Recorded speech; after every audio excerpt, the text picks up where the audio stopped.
All right, everybody, can you all hear me? This is a mic check. I just want to make sure everybody can hear me.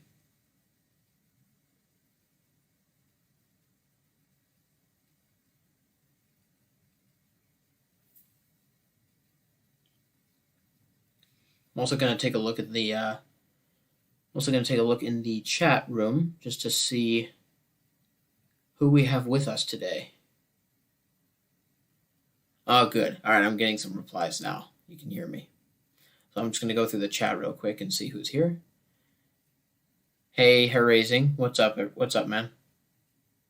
Cryptic Wonder. It's nice to see you, man. I'm glad you could come. Fearsome Hero. Whittle BB. How's everything going? General. How you doing, General? Nightmare's Edge. Welcome to the stream, man. Outrun. What's up? Creepy Cody. And, oh, hey, Lizzie. So nice of you to drop by. Hey, Wendigo. How you doing? All right. So yeah, this is my first live stream. I'm really excited about this. This is it's kind of crazy for me. I'm a little nervous because I'm not really sure what I'm doing, to be honest, but I'll try my best. And and of course, I am not by myself today. I am with a friend, Danie Dreadful. She's one of my very good friends in the community. So I'll go ahead and let her in so she can say hello. What's up, Danie? Hey everyone, how's everyone doing tonight?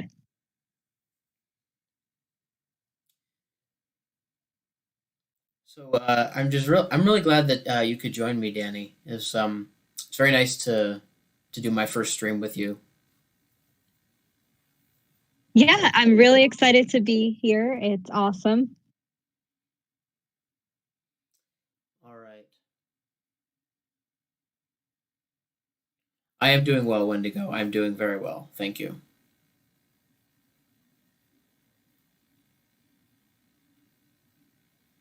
Yeah. Thanks for the support, hair raising. I know I know it is just you guys, and I know you guys aren't like the judgmental type, but I'm just naturally nervous. It's just, the way I am with new things, um, or things I haven't done a lot of. So, yeah, but I'll get used to it. Um, all right, so let's just go ahead and get right into it. So, as you guys know, this is a Q&A. I figured it would be a good idea to have my first live stream be a Q&A so you guys can get to know me a little bit more. And I do have some questions here on Twitter. I sent out a tweet uh, for anybody who has any questions for me, and I'm gonna read your questions that you guys have sent me.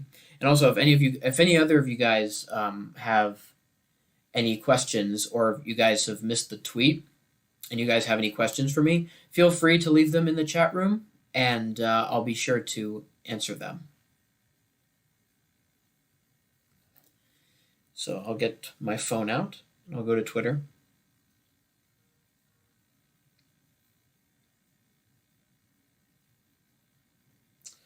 All right.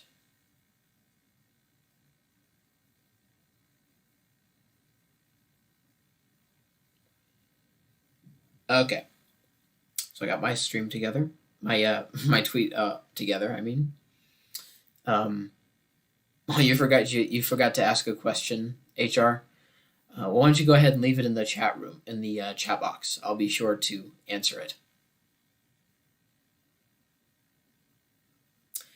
All right. So, first question I got here, I'll go from top to bottom, is from Lily C Nation, and she asks, "How did I get started in narrating?"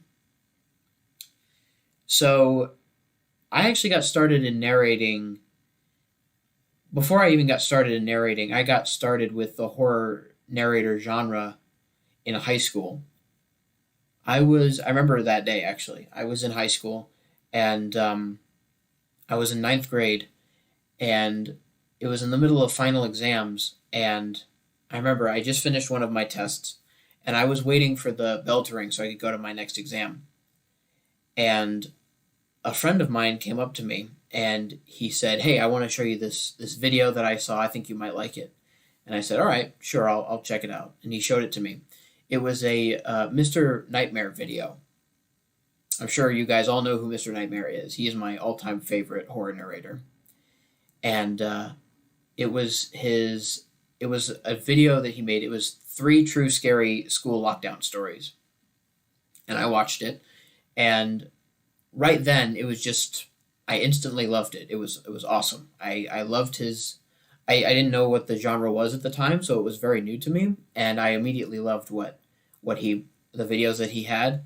So over that summer, I started binge watching videos on his channel, and and then I started branching out to other bigger horror narrators like Blue Spooky, Let's Read, Unit 522, Lazy Masquerade, Corpse Husband, Chills, Doctor Horror, B Busta, all those guys. And and that whole time when I was watching those videos throughout the course of high school, I always kind of wanted to do that myself. I thought it would be cool if I became a horror narrator and I could read stories like that and I could talk to and I could work with those guys. But I was a little bit nervous doing it. I was reluctant to do it because I had no idea how to get started on it. And also I wasn't sure how my family would react because the things that we talk about in our videos are pretty R rated. It's like a lot of gory stuff, a lot of things that a lot of people wouldn't really support, if that makes sense.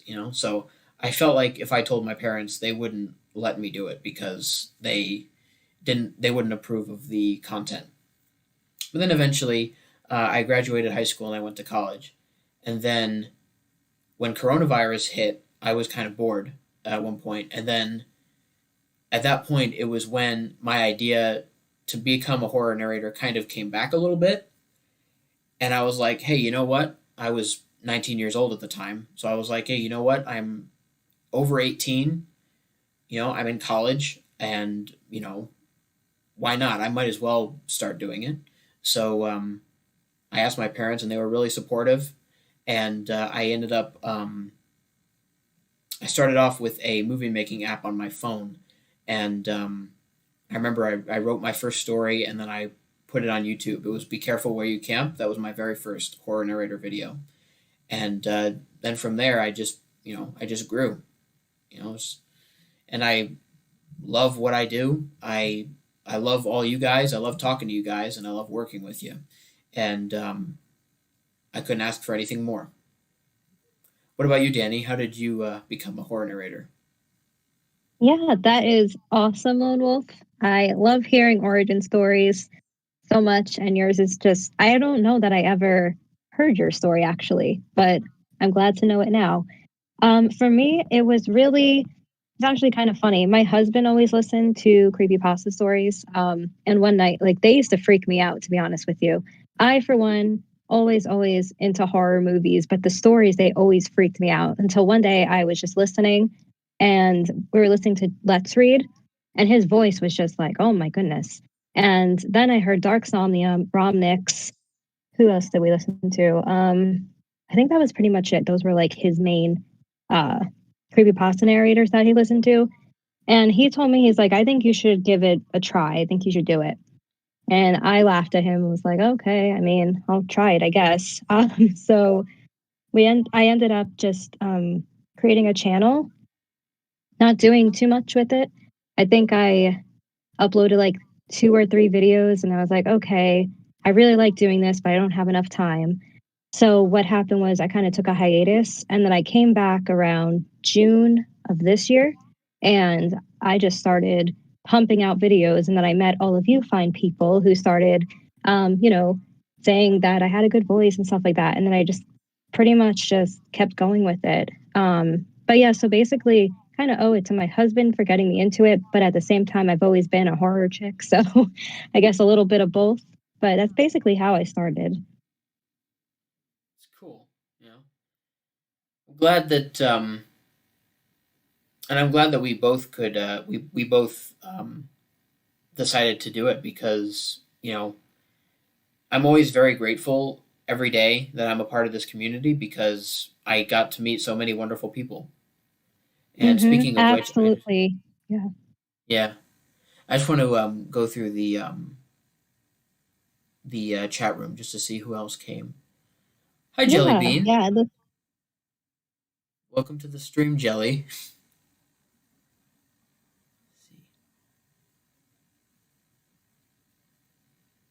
HR, to answer your question, the videos once a week, that is the thing that I'm doing, and that's mostly because of school.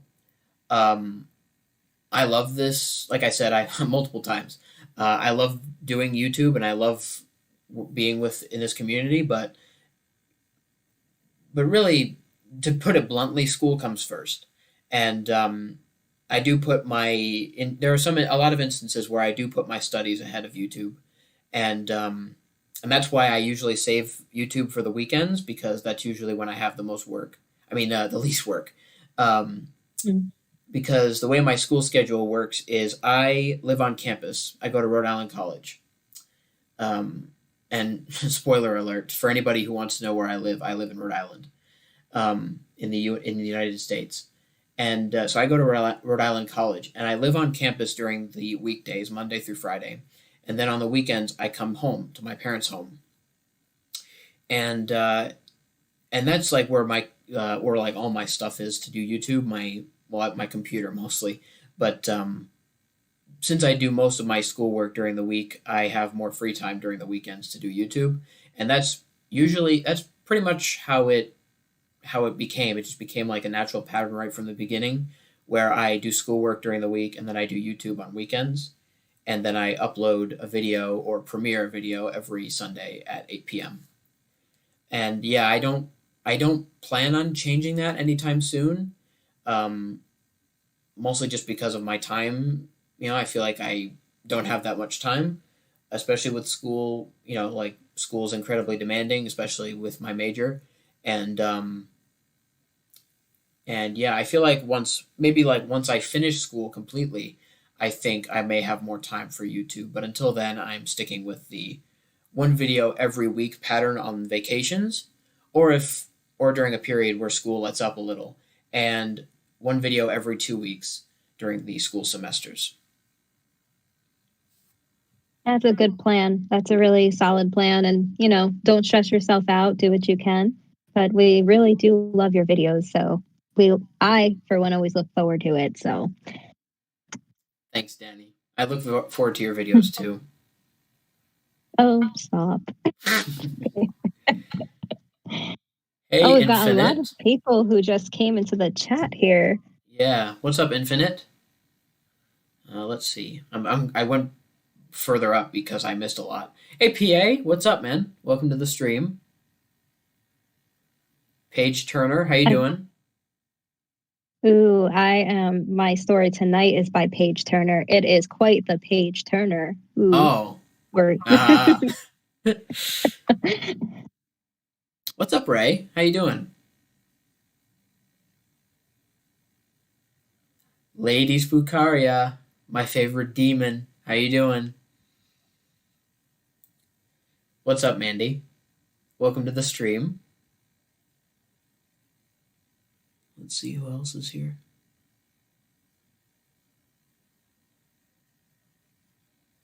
I just saw Mandy say they need caffeinated nuggies to Lady Spookaria. I could totally use that right now, both caffeination and nuggies. Caffeine and nuggies don't go together, Danie. Oh, yes, they do. Yes, they do. Actually, my favorite thing from Chick-fil-A is their iced coffee and their grilled chicken nuggets. So yes, they in fact do go very well together. Hey, Miss Creepy Tales, my favorite witch. Welcome to the stream. Edge, to answer your question, I don't know if my live streams are going to be a normal thing. I mean, I like to think that they will become a normal thing eventually, but right now I have no idea what I'm doing. Um, well, I have some of an idea now that I'm actually doing it, but um, the whole process of getting to this moment was incredibly painstaking. I I said this to I want to give a shout out. I always give credit when credit is due. 242 reads and As the Raven Dreams helped me out so much with this live stream. I honestly could not have done it without their help. So so 42 and Raven, if you guys watch this stream, because this is like I do plan on keeping this stream on my YouTube list. It's not going to disappear when I'm done. Um, Thank you guys. Thank you both so much for helping me. I really appreciate your help. And I said this to 42 when I was asking her questions. I said, I felt in a way, I felt kind of like a blind person where I had no idea where I was going or what I was doing. And I was almost completely putting my trust and reliance in another person. So it's kind of like that for me.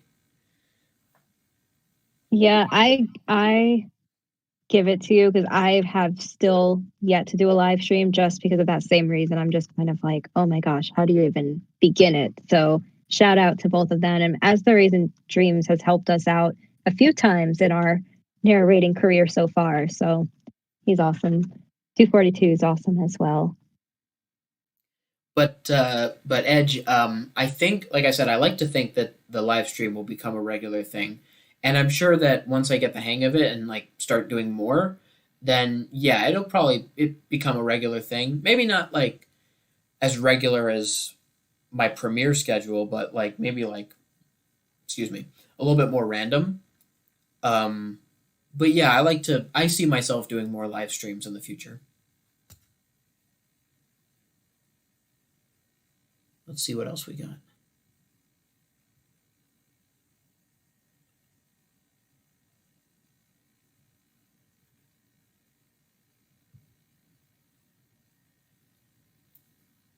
Hey Adam, how you doing? Welcome to the stream. Butter chicken. What is butter chicken? If it's chicken marinated in butter, I don't want to hear it.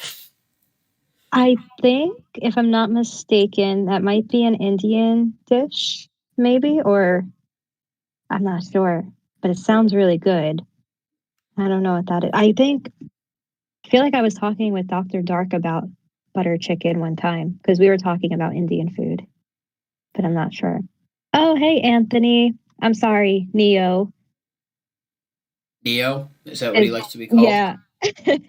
He just said my name is Neo. So I'm guessing he saw the new Matrix or, the Matrix in general. Have you seen the new Matrix? No, I haven't. I haven't really been to the movie theater lately, and that's mostly because of COVID, but also because Okay. I don't know. I'm just not really like a movie theater person. Yeah, same. That's why I actually watched it on HBO Max because I have not been to the movies in probably, oh my gosh, like probably 2.5, 3 years now. So, but yeah, they have it streaming on HBO Max. So I definitely took advantage of that. Mandy, you want to stream too? I mean, it is a little complicated, especially if you're getting into it, but like I said, you'll get the hang of it. I'll get the hang of it. Um, Yeah, I think you're doing a great job. I mean, you got this up and running. yeah, I did. All right. So I'm gonna go on to the just gonna see what else we got. Okay. All right. So I'm gonna go into the next question now. So Moonlight Falls, aka Lizzie Battle, asked me she wrote expire. I think she meant inspire. Who inspires me to become a narrator? So that kind of ties into the first question. Mr. Nightmare was the very first narrator that I ever um, that I ever found, and I guess he is in many ways my inspiration because he's my first, but also it's just I just love his videos. I remember when I binged them that first summer when I got into the horror narrator genre, and I just loved the content that he created. I love listening to his stories. Um, and what's funny is that, and I feel like a lot of people can relate to this, but I almost kind of like these horror videos. They're meant to scare you, or at least inform. But in many ways, they kind of calm me down. I always listen Hmm. to scary stories whenever I need to calm down or whenever I'm stressed, and it always works. And I get that. I get that definitely. Horror movies are like that for me too. I mean, horror movies are a little bit like less because there's like the screaming and the gore in some of them, True. but um, but yeah, the horror narrators is they definitely help me to relax, and some help me more than others. Like Doctor Horror, for example. Has anybody heard of him? I assume some of you have. Um, I've definitely heard of him. yeah, I don't know that I've listened to him though. well, Doctor Horror. He hasn't been very active on his channel in the last few years, but he in my opinion is like he's the definition of ASMR and horror narration together. He does ASMR Oh, with horror narrating, and he's not even trying. It's like nice. he's so his voice is so calming and relaxing that I sometimes I just can't help but feel tired whenever I listen to him. Got it. Okay. I'm gonna have to listen to him then. Have you heard Sleep Demon ASMR? He's really good. Sleep Demon. Yeah, I have heard of him. Yeah, I have heard him. Yeah, he's good. I've been listening to him a lot too. I love the ASMR, like how it's tying into creepypasta. It's fun. I like how the ASMR community and the horror narrator community are in many ways sisters, like sister communities, Hmm. because there are Hmm. so many Absolutely. yeah, because there are so many horror narrators that do ASMR style. They that what's the word? Incorporate ASMR styles into their videos, and there are so many ASMR artists that read scary stories. Um, Yep. so yeah, Hmm. I feel like Very yeah, cool. I'm kind of I kind of it excites me thinking like how the two could end up merging in the future. Yeah, definitely. I know a lot of I know Miss Creepy Tales, I believe, has her own ASMR channel. I don't know if she has posted anything yet, but I am anticipating it. Yeah, I know, yeah. And I'm not sure who else in our group is doing it, but Lady Spookaria is definitely. doing it. Yes, that's right. That's right. Yeah, Yes. I'm subscribed to both their channels, and Miss Creepy Tales and Lady, if you guys are still listening, I am still waiting for your first ASMR videos from both of you. I'm super pumped for when that day comes. Yes. All right, so let's see. How would I describe myself? This is from Dr. Grimm. How would I describe myself in one sentence? I mean, I feel like I don't know if I can describe myself in one sentence, but I can definitely give you some characteristics that I think I have or that I know I have. Um, I am like you guys probably know this about me. I don't really express it that much on here, but in in the um, human world, I am kind of shy. I am an introvert. Um, I don't. I have like I try and talk to people, but sometimes I have trouble doing it. Um, but I'm much more talkative um, in this community, and I'm shy, but at the same time I'm funny because I like to listen to stand up comedians. And I've done stand up comedy in the past, although it's mostly just like reusing someone else's material. But I'm still good at it. I I'm very charismatic. I care about people. I'm kind of sensitive in a way because I don't know. I guess it's just like I don't know. In a way, I guess I'm not afraid to express myself. Mm-hmm. Um, I'm smart. I know a lot about animals.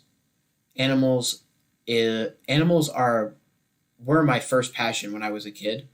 I remember when I went to the zoo for the first time that I could remember. I went to the zoo with my parents, and I remember being so smitten by all the animals. I remember pointing at all the animals, be like, "Look at the elephants, the giraffes, and the seals, and all that."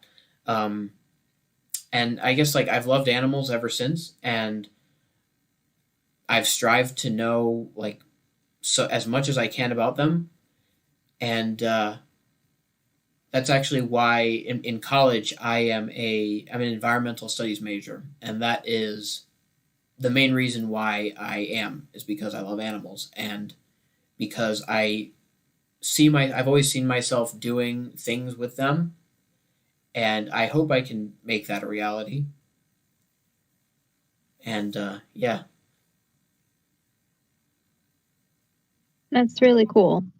Yeah, I knew that you definitely loved animals because you are a wolf pup, right? yeah, that is like a main reason why my channel name is Lone Wolf because I love animals and I like wolves. Um, but also just because wolves are like wolves are one of the very few animals that are associated with horror on a regular basis. Like Mm-hmm. werewolves and all that stuff. And I've always liked werewolves. I thought they were cool. Um, so I thought Lone Wolf was a good name for me. Okay, cool. So then I was actually going to ask you, so, the age-old question, vampires or werewolves, but I think you've already answered that.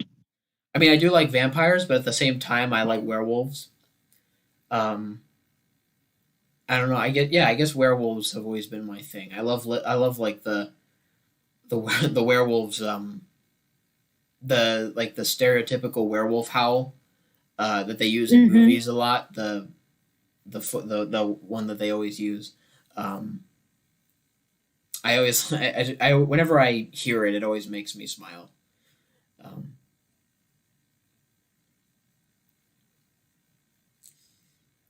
do I narrate? Yeah, I do narrate Cryptic Wonder.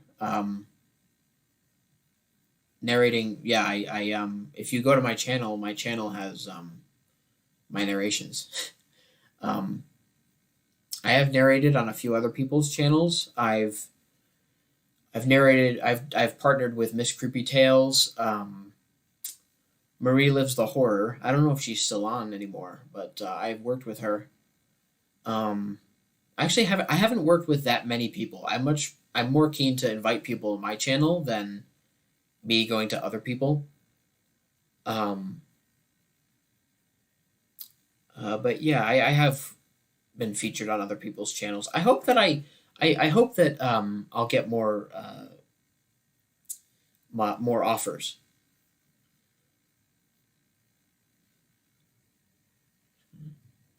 I just want to see where who else is here. Hey Dexter, welcome to the stream.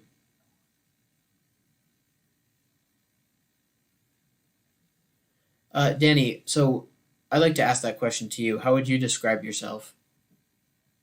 Oof. Okay, so definitely, if it was one sentence, I would say, well, I don't know if I can do a sentence. I would probably say, like, I'm an empath. That would be kind of the way I would describe myself in one sentence. But there's a lot more to me than just, being very empathetic. But um, pretty much in real life, I like to say I'm the most introverted, extroverted person you'll ever meet because while I absolutely love my alone time, if you get me out to a party, I won't stop talking. I'm usually the one bringing people together. But the only problem is trying to get me out of the house to go to a party. Now, that is probably your biggest issue, getting me out of the house. But for the most part, I would definitely say I'm a very caring person, big heart, love animals as well. I have my 2 kitties and my Pomsky puppy. Oh, he's really not a puppy. He's 1 now, so I guess he's a little bit over the puppy phase. But let's see, what else? What else? What else? It's so hard when you have to like talk about yourself, like, describe yourself. Um, I would say I'm a pretty positive person. It took a lot to get to be a positive person. I guess like in my 20s, I was kind of like not so positive, and I kind of taught myself how to not be so negative all the time and just kind of stop complaining about things that I can't control. So I do a lot of like meditation and just reading positive affirmations a lot. I don't know. It's kind of hard. I really like food. I'm a foodie. Love food so much. Um, yeah, and I'm kind of like the type of person that I'm 100% there for people when they need me to be. I usually put my friends and my family first. And I guess, I don't know, that's kind of like all I can really think of. And I have purple hair. That's about it. Your purple hair is what makes you stand out, Danie. Thanks. I actually, yeah, my purple hair is fun. I really love purple. It's my favorite color. Even my studio, my foam is black and purple, like the wall foam stuff. Always have to be in character, right? Yeah. Oh, Um, Jelly Bean said she has a question for you, Lone Wolf. all right. What's up, Jelly? And actually, I'm also. I feel like I also, in a sense, put other people before me. I've noticed this about the way I work. Is that oh, hey, idiotic, how you doing? Um, is that I've noticed that when I work with other people, and also this especially pertains to like new channels who are still trying to get a foothold. I've noticed Mm-hmm. that if I want someone to get recognized, I won't put them in a big collab video because I've noticed Mm-hmm. this about myself. I've been in a lot of big collab videos with like for other narrators, mostly Miss Creepy Tales, but also I was in a mega collab on Bad Vibes' channel. Um, Oh yeah, I was in that one too. yeah, and I I was especially excited about that one because I was like, oh well, Bad Vibes is like one of the big ones, So I feel like if I make my if I make myself known on his channel, then I could get a bunch of new subscribers. This could be really good for me. But in the end, I didn't really get that much. I only got like 2 or 3, and I was very disappointed. Mm-hmm. So Mm-hmm. so I've come to the conclusion that if you're a small channel trying to get by, a big collab is not going to get you anywhere because so many people are going to just. I feel like so many people are just going to let you slip through the cracks. So Mm-hmm. if I want someone to get noticed, and this basically pertains to anyone who wants to work with me. If I want them to get noticed, I will do a special video with them, just them. Mostly it'd be like a trio of stories where I read two, the beginning and the end, and then they read the middle, and then in the outro I give them a proper shout out. I link their channel in the description, and I put an icon on the screen at the end of the video, and I make sure that they have their chance to shine because that's what they deserve. Mm-hmm. Absolutely. No, I love that. That's actually how I actually gained quite a few subs from you when I first started. I think, oh my gosh, when we met, I think I had maybe like what 40 subs. That was like back in July, I think. And Yeah, then, you welcomed me with open arms and I was on your channel. And I remember just like from there, like then people started hearing about me. So I definitely appreciate that. And I know all the smaller narrators, they appreciate that so much if they're trying to get their voice out there, so to speak. But yeah, yeah, I have to like my thing is I am so I'm getting better with editing, but editing is hard for me. So like when I have people on my channel I'm gonna try to have more people on my channel this year, like the smaller channels. But we'll see. We'll see because editing, I did a whole bunch of collabs for Halloween, and my goodness, the editing that was fun. This, What like I like personally I don't really understand editing, like how it can be such a pain, because for me editing is just volume control. That's what editing is for me, really. yeah, now that I have a better setup, I think I'm good. But just taking out background noise or when adding in music, things like that. But before it was like, for some reason, when I was using Audacity, there were a lot of clicking noises and I didn't know where they were coming from. So I got this, like, and I don't know, I installed something and it was like supposed to take out the clicks. It was called declicker and de-esser, and it didn't do anything. And I was very confused. But now, like tonight, for my new video, I actually used my new setup with GarageBand, and there's no clicking. When I was using Audacity again with my new setup, there was still this weird clicking noise, and I don't know what it was doing. I don't know if it's a setting I have or what, but kind of going through every single word and taking out clicks. That's why it takes me so long to edit. But Yeah, now, hopefully now, with my new setup, it won't take me so long. yeah, Except tonight's video took me a while because just learning how to use GarageBand again because I haven't used it in so long. But I'll get used to it if it sounds good tonight. So I apologize, guys, if the video sounds a little different than what it normally does. It's because I use a different software today. I'm sure your video will be great the way it is. Thanks. I'll appreciate feedback though if it doesn't, because then I'll just go back to Audacity and figure out what I'm doing wrong. Yeah, I always leave a comment on your video, Danny. I know. Someone said, I think I just saw a question here. Dark Horse is here. What's up, Dark Horse? Oh, hey. I saw Jellybean's question. Oh, yes, that's what I was gonna say. Yeah, she had a question. A bit Oh, of a that's a a bit funny of one. an odd one. I have to say that I, I'd be scared, honestly. I think I would laugh first, and then I'd be like, "Oh wait, I'm home alone," or I'd No, probably just think it was one of my cats or something. for me, I'd be scared. Um, Yeah. Although I do have a dog, so I know my dog will protect me. Yes, that's true. Yeah, Anakin too. It's so funny. Like, just he just he's crazy, but he farts a lot. So I think it would probably just be him, and I just like walk away and be like, okay. But if he was upstairs and I was downstairs, then I definitely would be scared. yeah, I guess. I don't know. I mean, I'm like naturally nervous if something like that happens to me, especially if Hmm. I'm by myself, because I honestly feel like I watch too many of these videos. Too many of these videos to the point Oh, where they make me paranoid. yeah, I know. That's why it's so funny because many of the videos I listen to, I'm listening to them as I'm going to sleep, and it's crazy to me how I don't have more nightmares than I actually do. But a lot of our fellow friends just they have such soothing voices and they put me to sleep, and then I wake up like, oh, I didn't get to listen to the story because I fell asleep, and then I re-listen to it. So guys, I usually give you each like two views at least because I fall asleep during them sometimes.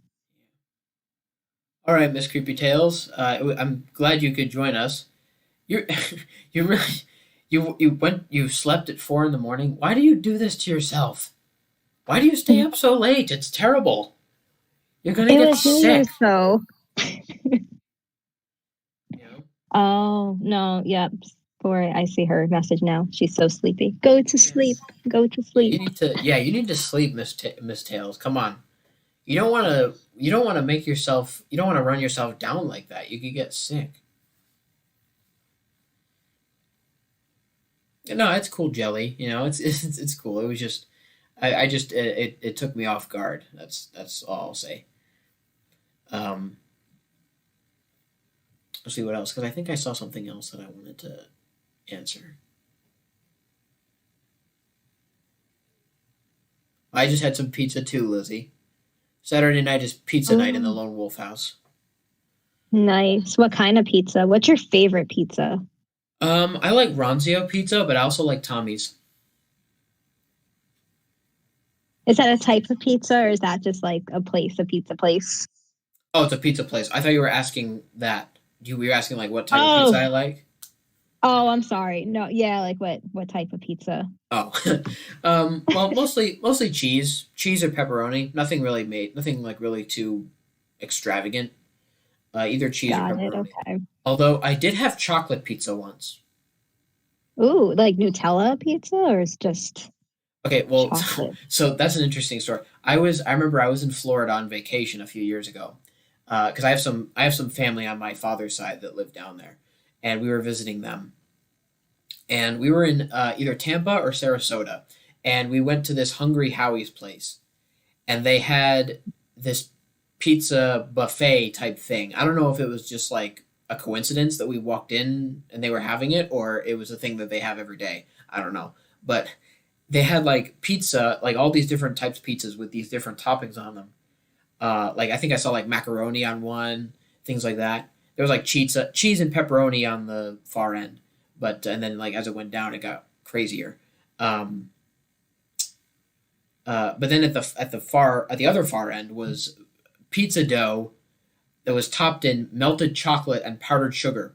And I took a slice of that and I brought it back to my dish, to my table. And when I ate it, there were a few moments when I was actually convinced that I was in a state of grace because it was that good. Nice. I love all types of pizza. What are your thoughts on pineapple pizza? I actually love pineapple pizza. It's one of my favorites, but I have to be in the mood for it. I've never had pizza with pineapple on it. I like pineapple, but I've never had it on pizza. Okay, yeah, definitely try it out. I would say if you are gonna get it, you have to get it from like Papa John's or Domino's or Pizza Hut, one of those places. Because I don't know, for some reason, their types of sauce goes really well with pineapple. But if you get it from a pizza shop, I don't know, just doesn't taste the same. The pineapples aren't as sweet, so it kind of doesn't balance out. That's just my opinion, though. Yeah, I guess. Yeah. Go stupid, go crazy, go stupid. Welcome to this. Welcome to the stream, man. Yeah, welcome everybody. Let's see. Idiotic made me laugh because he said Tommy flavored pizza. Sorry, that was I I should have was been more clear. no, I thought you Oh, meant pizza places because I know. yeah. Idiotic said that pineapple pizza is a war crime. Wasn't there like a No, it's debate about this at not. some point? Oh yeah, it's a huge debate. I and just like food in general, so I always try different things. Um, but you know, food is food. That's what sorry, I'm like reading and like talking at the same time. I'm sorry. I'm not very good at multitasking. I definitely should add I should have added that to my description of myself. I'm not very good at multitasking when I can't like read and talk sometimes at the same time. Yeah, I'm not really good Ooh, at that sounds multitasking either. Cryptic Wonder says chicken, onion, and mushroom with Parmesan sauce. That sounds amazing. I mean, And I like. then Anthony I mean, I don't know. I don't know. I don't know if I would. I don't know if I've ever had. If I would ever have chicken on pizza. Because I. it's good actually. It is, but go ahead. What's what was your reasoning for it? I don't know. It's just like some things that I've. There are like some things where I like. I just can't visualize them going together, and I guess chicken and pizza I've never really visualized going together. Got it. There was this place where I used to live in New Jersey. It was called Frank's Pizza. And it was the first time I ever had chicken on my pizza. They did like a grilled chicken, but it was like they like breaded it and then they put it on top of the pizza and it kind of tasted like chicken parm, but in pizza form, if that makes sense. And it was really good. But chicken Alfredo pizza, Dexter, yes, agreed. It is very good. The one from, I think it was Papa John's I had a few years ago. Very good. I love how we're talking about pizza on here, guys. I'm so hungry now. I'll tell you something, Danie. I feel like we're Yeah. reverting to the main topic of Miss Creepy Tales and Lady Spokaria's streams. Yes, It seems like no matter I where we know. go, we can't stop talking about food. I know. I think it's just a horror community thing, right? I mean, I feel like if we ever had like a huge party with all of our narrator friends, we would just have so much food Yes. while we're talking about food. We'd Yep. like, oh man, that would be so fun. I just want to become a famous horror narrator slash author and throw a huge creepypasta party and invite everyone and Yeah. eat food. Yeah, we'll have plenty of food, plenty of drinks, and plenty of Pepto Bismol and Tums. And plenty of bathrooms. Mm-hmm. Fearsome said she is no, I'm not a fan, honestly, of chicken on pizza. Got it. Yeah, it's definitely an acquired taste, I would say. It's weird, like because you wouldn't picture the two textures of pizza and chicken together. So I can totally see it like being kind of weird. Let's see. Hey, Infinite dark little says something. voices. How you doing? Oh, hey.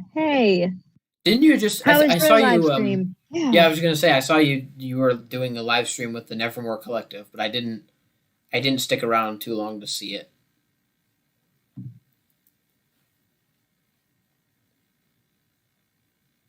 I definitely tuned in for a little bit and then I had to get my video uploaded and then I had to test out my mic for here, but I'm going to catch it later. But the few pieces that I did check out, funny stuff.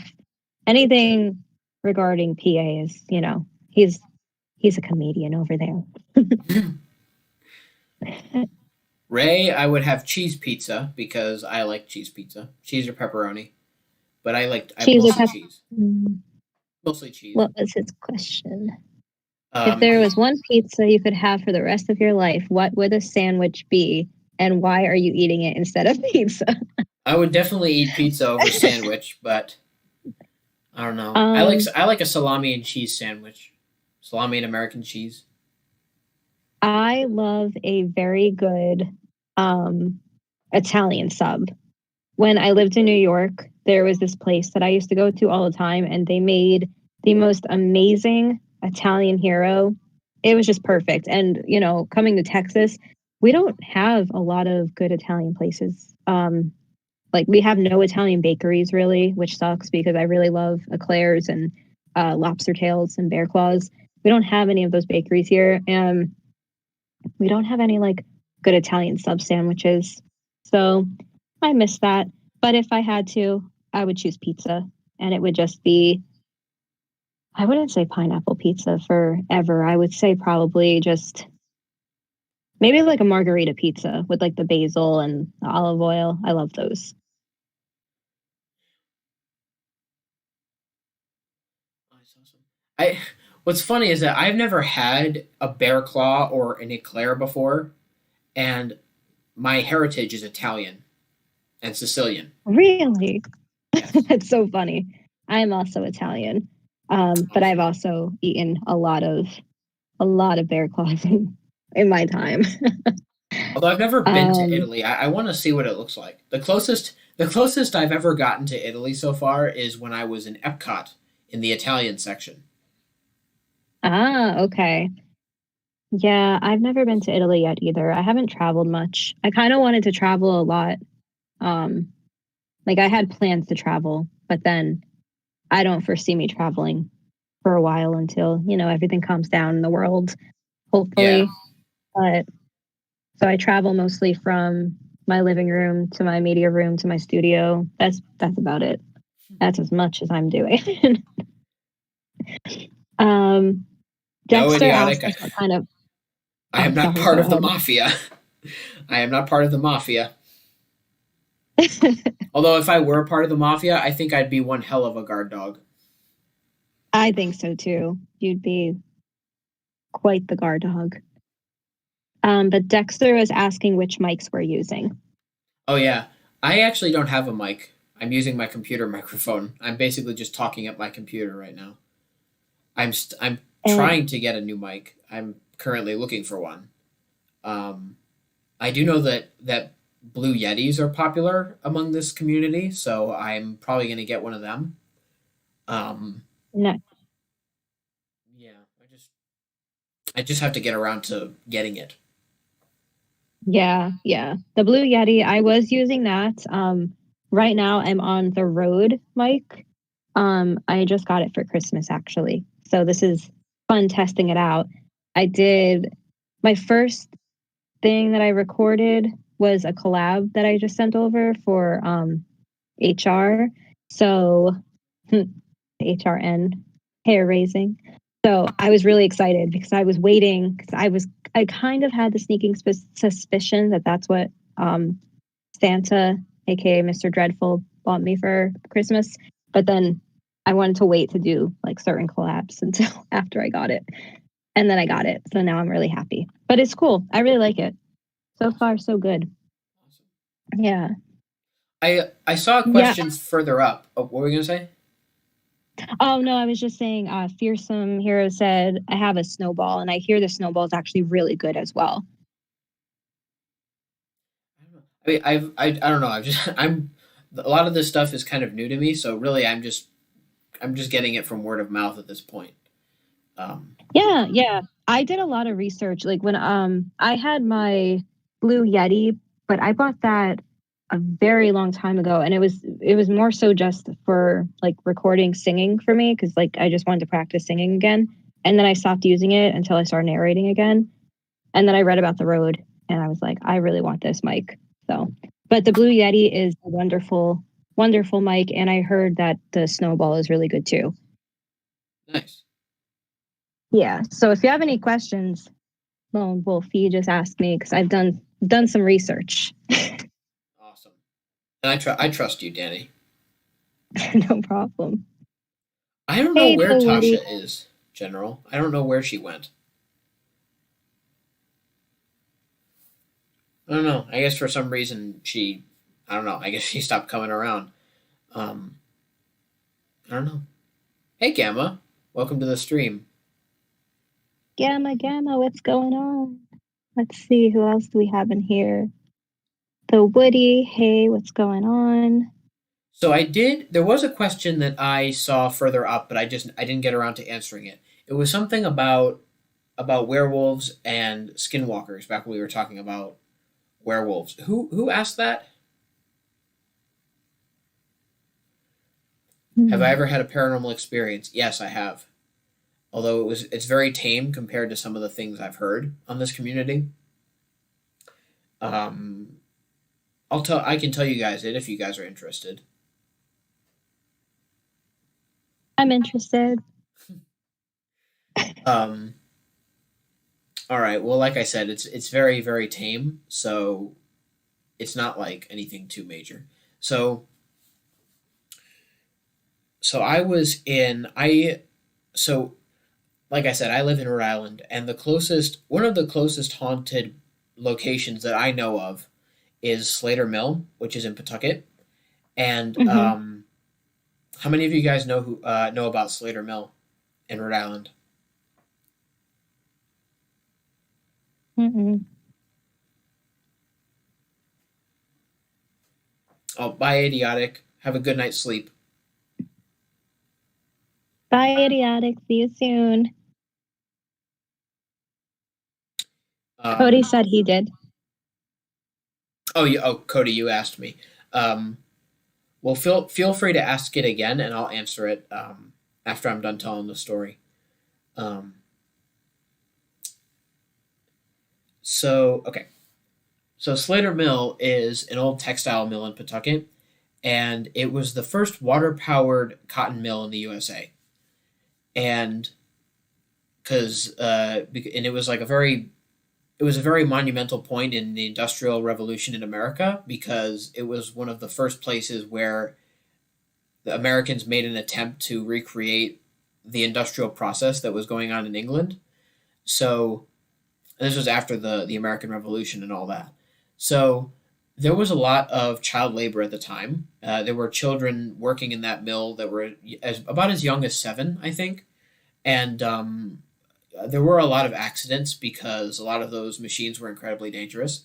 One of the machines that I heard of that was very dangerous was called the Mule Spinner. It was called that because it was like a combination of two separate textile machines rolled into one, and a mule is a cross between a horse and a donkey. So that's kind of why they call it that. And Mm. the way the mule spinner works is there's like the front part of it is on like this small track, and it goes back and forth on this small track, and that's how it spins the fibers into yarn. And if a thread were to break on that machine, a little child would have to duck under the back of the machine, fix it, and then duck back under before the front part came back. And if they weren't quick enough, then they would be crushed. And so there were a lot of accidents like that, and a lot of people were either severely injured or a lot of them were killed. And Slater Mill is supposed to be haunted by those spirits from grown-ups all the way to little kids. And there were reports of hauntings like like footsteps, little kids giggling or screaming. But when I went there on a haunted tour with a couple of friends, and Jelly Bean's leaving. Have a good night, Jelly Oh, Bean. sorry, I said bye, General. I saw General say bye, but he was saying Oh, bye to Jelly Bean. I'm sorry. Oh, um, okay. is somebody spamming? Uh-huh. I'm taking care of it. Okay. Hey, Derek, how you doing? So anyway, so I went there with a couple of friends that were just as interested in the paranormal as I am. Um, and we went there on a haunted tour, and we were on the factory floor, and my friend who was with me said that he could feel something wrapped around his leg, and when he tried to move his leg, it was very stiff. And I of course believed him because he's the type of person who wouldn't lie about that type of thing. Um, and then later on in the tour, we were in the wheel pit, which is where that the big water wheel is. And I was just leaning against the rail, and I was just staring at the wheel, and I felt something touch my back. And I turned around, and there was of course no one there. Um, and my friend was next to me. And I said to him, I was like, "Dude, did you just tap me?" And he says, "No." So it's just a small thing like that. I wish it was more, but that's all that we really experienced on that night.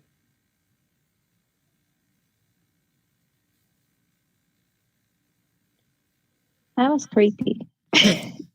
Like I said, I it's don't know what to tame say to that. compared to. Like, yeah, it's like creepy stories. Let's see. Cody asked his question again. He said, Lone Wolf, do you think werewolves or like in skinwalkers can be a real species? And if so, would you ever go looking for one? So I think skinwalkers are real because excuse me.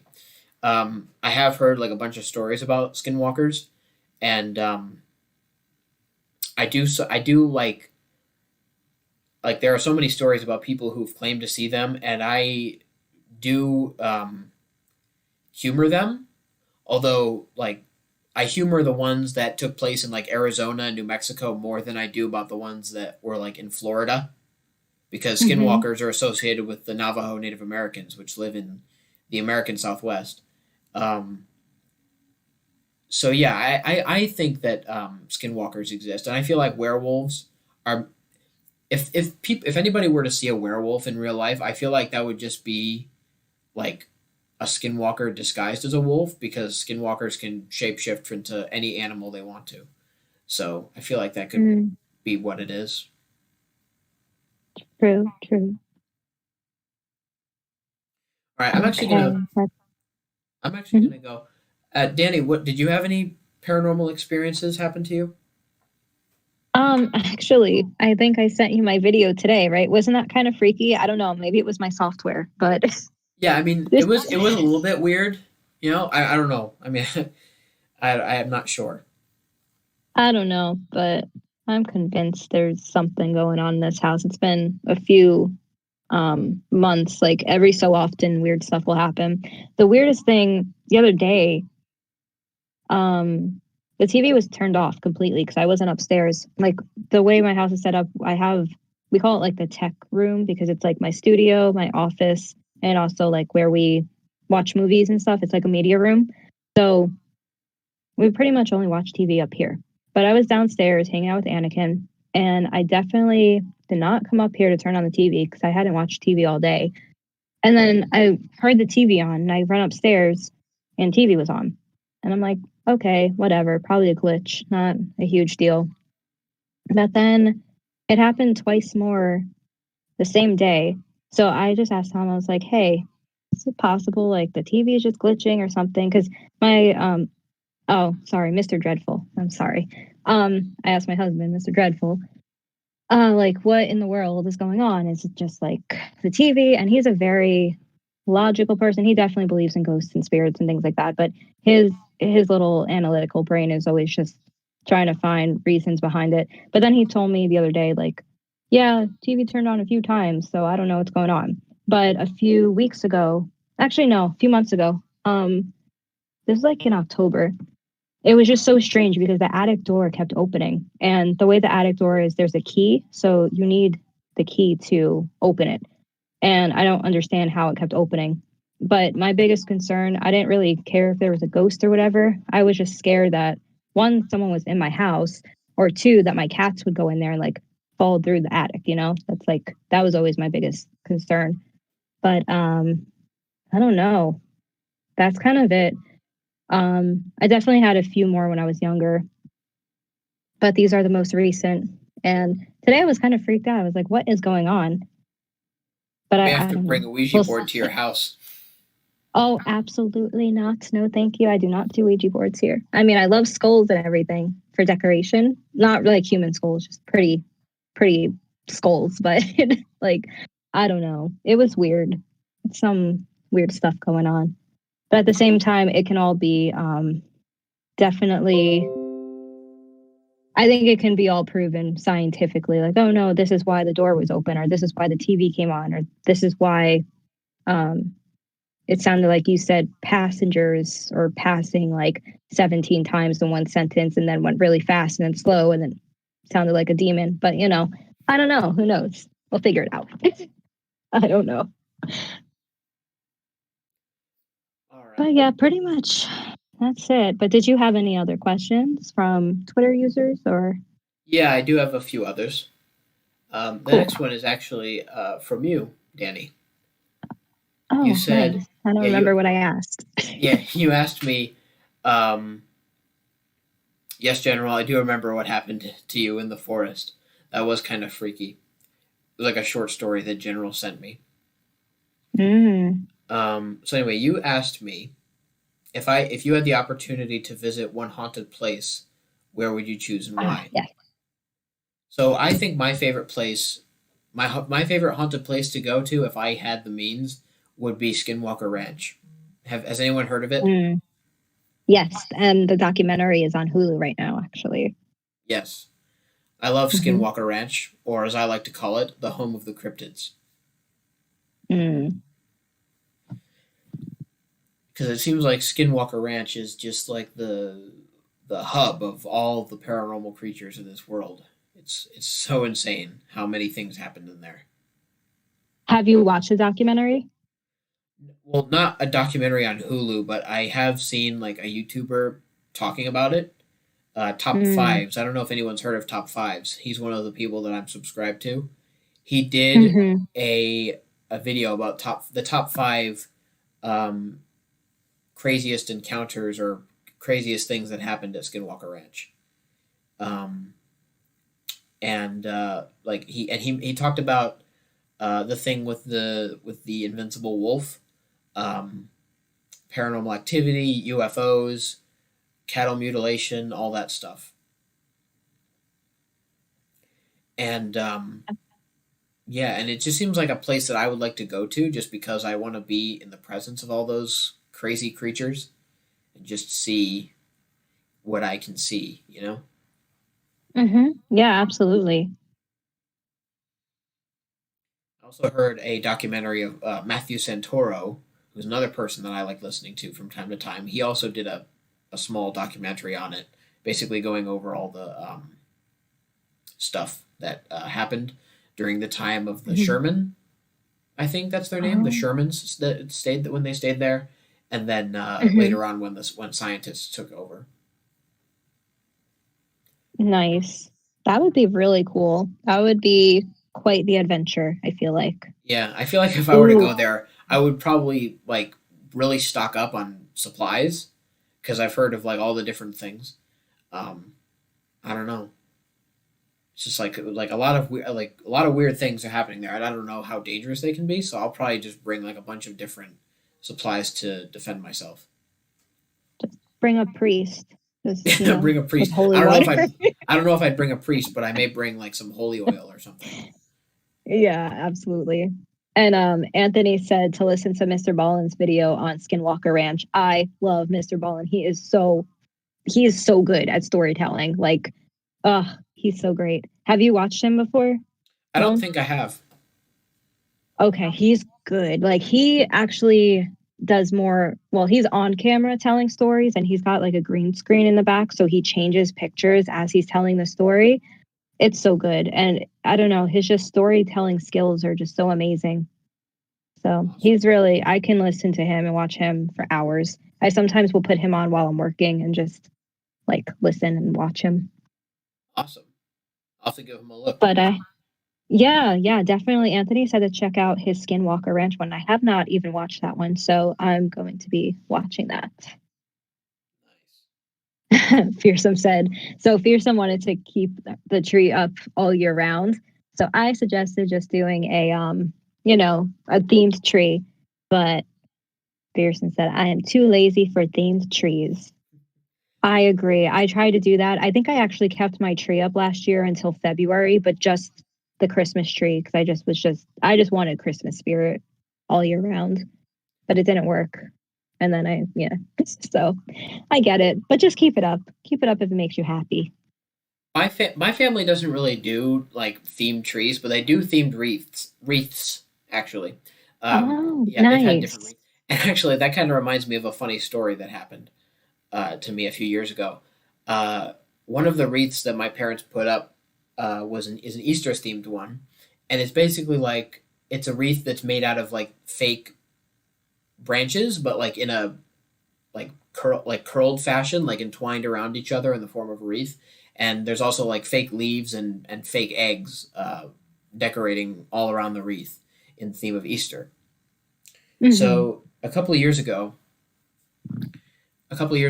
we had that wreath up on the door because it was around April time, and we went on a vacation to Arizona.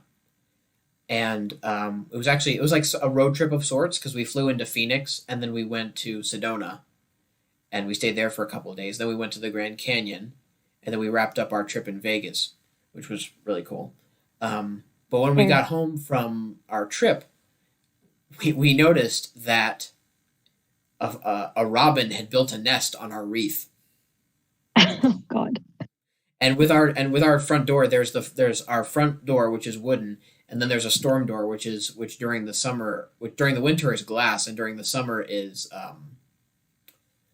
like a metal mesh, so it doesn't get Hmm. the door doesn't get too hot. But the wreath was attached to the door, and the nest was like built in the center of the wreath, but like on the bottom part of it.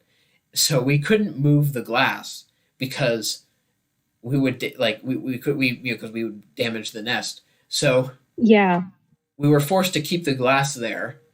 But on the plus side, I got to watch two generations of robins hatch. that's amazing. Well, Yeah. some good came out of it, definitely. Yeah, because I never seen that in real life before, so it felt kind of Hmm. weird, especially like when we pull up to our house and we would see the robin sitting in her nest, and from that Hmm. distance, it almost looked like a decoration. Oh wow. You know? That's probably actually really pretty. We Yeah. actually in our apartment before we moved into our house in Texas, we had, I forgot which birds they are. Oh man, gonna bother me. But there's these type of birds in Texas that, like, if they build a nest, you're not allowed to take it down no matter what, because like even if there are no eggs in it or something, it's like it's protected by the state, so you can't take them down. So we had these birds and they were just building nests everywhere around our apartment complex. And then it was just crazy because like you would come home and then you just see like one bird nest here, one bird nest here. But then one day, finally, we saw like the baby birds hatch, and it was just so amazing. They were so cute. I was like, oh, stay away from the cats because I don't want them, eating you. So, but my cats are indoors, so it was fine. But they Yeah. were just it was just very cool to see the whole process, basically, just a whole bunch of little chickadee, or not chickadees, but little birdies. Yeah. Yeah. It was kind of nutty, and it also like when the robin laid the eggs in the nest, and I would like open the door and look at it. The eggs look so Hmm. fake to me. They almost look like a prop. Oh, they're so pretty, right? The robin eggs, Yeah, they're they're like really bright pretty. blue. Um, Yeah, yeah. yeah. I saw a cardinal the other day. I haven't seen a cardinal in a very long time, and I saw one. I was like, that would be perfect if it was snowing because you know how pretty they look in the winter. But it Yeah. doesn't really snow in Texas, so. But it's actually like 28 degrees out right now, which is crazy. Yeah. I don't really care It for winter. was, yeah. I mean, we don't really get winter too badly over here. It's just, it was literally 75 degrees out. I was running with Anakin um like 2 days ago, and it was so hot out. I was like, I can't even wear like a sweatshirt because it was so hot. And now it's literally 29 degrees as I'm looking at my weather app here, and it's supposed to go down to like 15 degrees tonight. So Hmm. that should be fun. Yeah. But Texas doesn't know how to deal with cold weather at all, because when it snowed last year, everyone freaked out and they were like, "Oh, like don't put your heat on." Like, what? What do you mean don't put your heat on? It's like 15 degrees out. Insane. But Um, I'm from the north, so it's a little bit different here. yeah. Don't jinx it, Danie. Oh, I'm sorry, HR. I know. No snow, no snow. I prefer the summer anyway.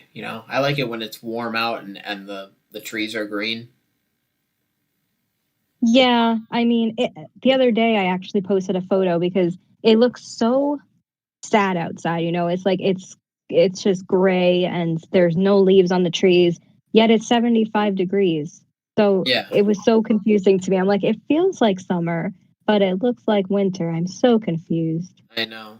Oh, yeah, dark horse tales. It is super cold right now. We've got some Texans in the house over here. I think there's a few of us actually. But But for I someone like me living up north, I mean, mhm. people may not pay. I don't know. Like, I'm definitely not a timber wolf. I'm not the type of wolf who enjoys the cold. Um, Yeah. so, but I no, like I will. It's like right now it's cold and gray. The trees are bare, and it's like all wet outside.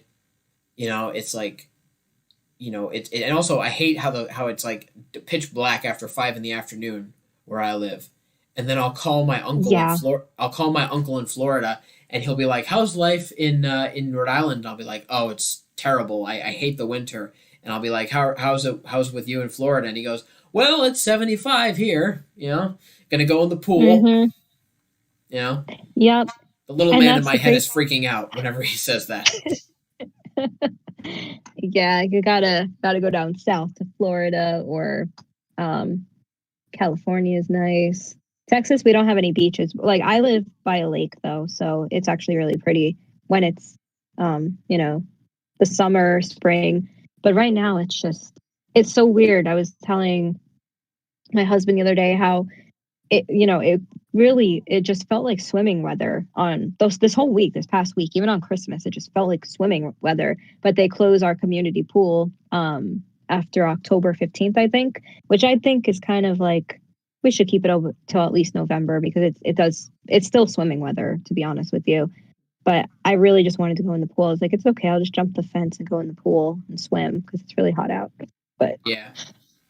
but. So let's see. Anthony said he lived in Watersmeet, Michigan for 2 years. He hates snow. He lives in Texas for a reason. I agree, Anthony. When I lived in New York, I think I hated all seasons when I lived in New York just because, except for like spring and fall, but summer and winter I hated because you felt the weather so intensely there because you were walking everywhere or you're on the subway that's sometimes not air conditioned or the heat's broken or something, and then it's just I hated living up north with the snow all the time. Like it's pretty when you're younger, but not when you have to go to work in it because basically in New York if the trains are working so are you, and the trains are always working. So Yeah. For me, Florida, when it comes to living in the country, Florida and California are the two places that I would like to live. Mostly mhm. because I love palm trees because palm trees never lose their fronds, which is awesome. Mhm. Yeah, palm Yeah. trees are like my favorite tree because to me, palm trees represent the tropics, and I love the tropics. But Oh yeah. I would choose Florida over California for mainly one reason. And this is something that a stand up comedian that I listened to pointed out, but I do find it like a legit reason. Mhm. The reason is with Florida and the hurricanes in Florida, they give you a little bit of notice. They show it to you on the news, and they're like, the hurricane's coming. You have 3 days. Pack up and get out. But in California, there are earthquakes, and they can happen whenever. You could be like Yeah. sitting. You could be like in the bathroom on the toilet or in the shower, and all of a sudden your whole house starts shaking. You know? Yep. That's true. Yeah, that's the one thing with Texas. We get tornadoes, and that's not fun. Like I haven't, knock on wood. Well, my desk isn't wood, but knock on wood, I have not experienced a tornado here yet, but except for like tornado watches, and some of them haven't touched down, but we've, seen them. It's so scary. It's like really, really scary. And I think when I was younger and I saw that movie Twister, and I think that took place in Oklahoma, if I'm not mistaken. But I remember saying, like, I'll never live anywhere where there's twisters. And here I am in Texas. All right, so I'm gonna check. So, I'm yeah, gonna check Twitter again. yeah, go for it. So this next one is from Lady Spucaria. She asked me what is my favorite creepypasta. Good So one. that's actually a tough one because there are a few creepypastas that I love. Although I would have to say that my favorite creepypasta is, or one of my favorite creepypastas is Abandoned by Disney. Um, Oh, that's a good one. I don't know what about it stood out to me, but when I first heard Abandoned by Disney, I absolutely loved it. And and I remember being ecstatic when I found out that I had an opportunity to read it on my channel because for the longest time, like, because I get most of my creepypastas on the wiki because I know that's like Hmm. the safe place to get creepypastas. Um, Same. and I remember looking for Abandoned by Disney on the wiki, and I couldn't find it. And I remember being upset because at the time I was like, "Oh, I really want to read Abandoned by Disney. I really want to read it, but I can't." So I was like, you know what? It's fine. I guess I'll just, maybe if I wait, maybe something will happen. And something did. I remember Scary Stormy did a video. It was like a group of creepypastas with other narrators. And I remembered seeing the description, and his first one was Abandoned by Disney. And I remember sending him a message. I was like, dude, how did you get permission to read that? Like, how did you get it? And him and PA showed me how to find it. And when I found it, I was so happy. Um, and now it's on my channel for anybody who wants to listen to me read it. I think I think I did a good job on it, but really that's up for you guys to decide. Um, No, you really did a phenomenal job on that one. That was a really good one. That was actually, I think you're the second narrator I heard narrate that story, and I really enjoyed how you narrated that one. Thank you. I also try and like I tried my best to find images and music that went along with the story, and I was so happy to add in my video the iconic photograph of the Walt Disney statue in front of the castle. Hmm. Because I think that's like the best way to just to create the Disney atmosphere. It was great. You did a great job. And that is a really good creepypasta. Um, I also like there's some other creepypastas that I like. I like Jeff the Killer. Jeff the Killer was a good one. I liked reading that one. Hmm. No End House was a good one. Um, Yes. I like Candle Cove. I still have yet to read that one. Um, I like I liked the Weeping Angels one, and that was mostly because I really enjoyed throwing my audience off when I did that abrupt cut. And I remember I got a comment from Dark Little Voices saying, like, "Oh, your cutoff really threw me off. I thought my phone was acting up." And I was like, "Yeah, that's what I was aiming for." Nice. Um, I also like Robert the Doll, and that's mostly because he's real. Hmm. I actually want to visit Robert the Doll in Key West. Well, when you move there, you can visit him whenever you want, right? Yeah, yeah. I'm pretty excited to see him in person. I think that would be fun. Yeah. Bring holy water or a priest, whichever Yeah, you have access to. yeah. But yeah, there are a lot of good creepypastas out there that I really enjoy. But yeah, but I Yeah. think Typically, sorry, go ahead. I was gonna say I think my all-time favorite is Abandoned by Disney. Yeah, it's a good one. I think the older ones are just so good. Like I really like going through the newer ones on the wiki, but I always tend to like read the older ones, the classics, they're just so good. Yeah. Although there are some that I want to read, but I don't, mostly because I can't access it or because I feel like it's a little bit too much for me. Like Hmm. like an example is 1999. I know it's like a really iconic creepypasta, 1999, and I know Hmm. you read it. You read it at one point, Hmm. but I don't know. Yeah. I feel like 1999 is just a little bit too much for me. I feel like 1999 is just too like with like the cult stuff and the ritualistic things that that they did with the kids, and I don't know. I just feel like that's like a little bit too crazy for me. Too dark, right? Yeah, yeah, just a little Little. bit too over the Yeah. top. You know what's funny? I'm trying to remember. Like I don't even that was actually I think one of the very first ones I did on my channel. I have to go back and read it because I don't even really remember that one to be honest with you. I know I did it, but see it's like sometimes I do them and then they just like kind of fall out of my mind because I'm reading so many of these other ones.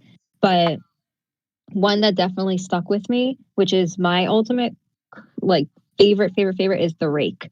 I've never read a creepypasta where my skin was like crawling as I was reading it. I don't know. I just got goosebumps as I was narrating it. I actually had to pause for a second. I was like, "Oh my goodness. Like this is just I don't know, just reading like the logs from like different diaries and things. Not Yeah, sure if they were they're I don't think they were true. They never said that they're like true or anything, but when I was narrating it, the way it was written so well. Um, it just felt like it was real. yeah. Hey, Asia, welcome to the stream. Hey, Aisha, how are you? So glad you're here. Yeah, fearsome. I was happy to have you on that on the Weeping Angel story. Fearsome was Isabella on the story. For those of you who haven't seen it yet, um, Hair Raising Narratives was also a part of that one. He was the real estate agent, um, and I loved having both of them on my channel. Um, yes, Wendigo. I will ask Robert permission before I take his picture. I I believe in the paranormal. I mean, with the paranormal, I believe in the paranormal, but at the same time, I'm kind of skeptical when it comes to curses.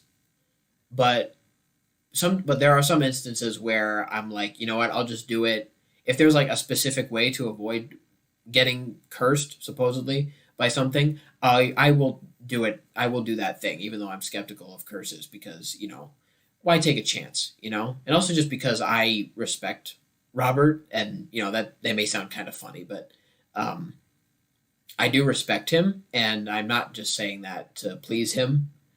Um, Yeah, because I I I get do it. find because that stuff doesn't really scare me anyway. That stuff fascinates me more than scares me, and that fascination has made me respect those types of things. So yes, I respect Robert, and I will of course ask permission before I take his photo. Absolutely. It's like I get what you mean though. It's like although it seems like it's like an inanimate object type of thing, it's still you have to respect it because spirits and you don't want to bring anything back with you. That's for sure. Yeah, yeah,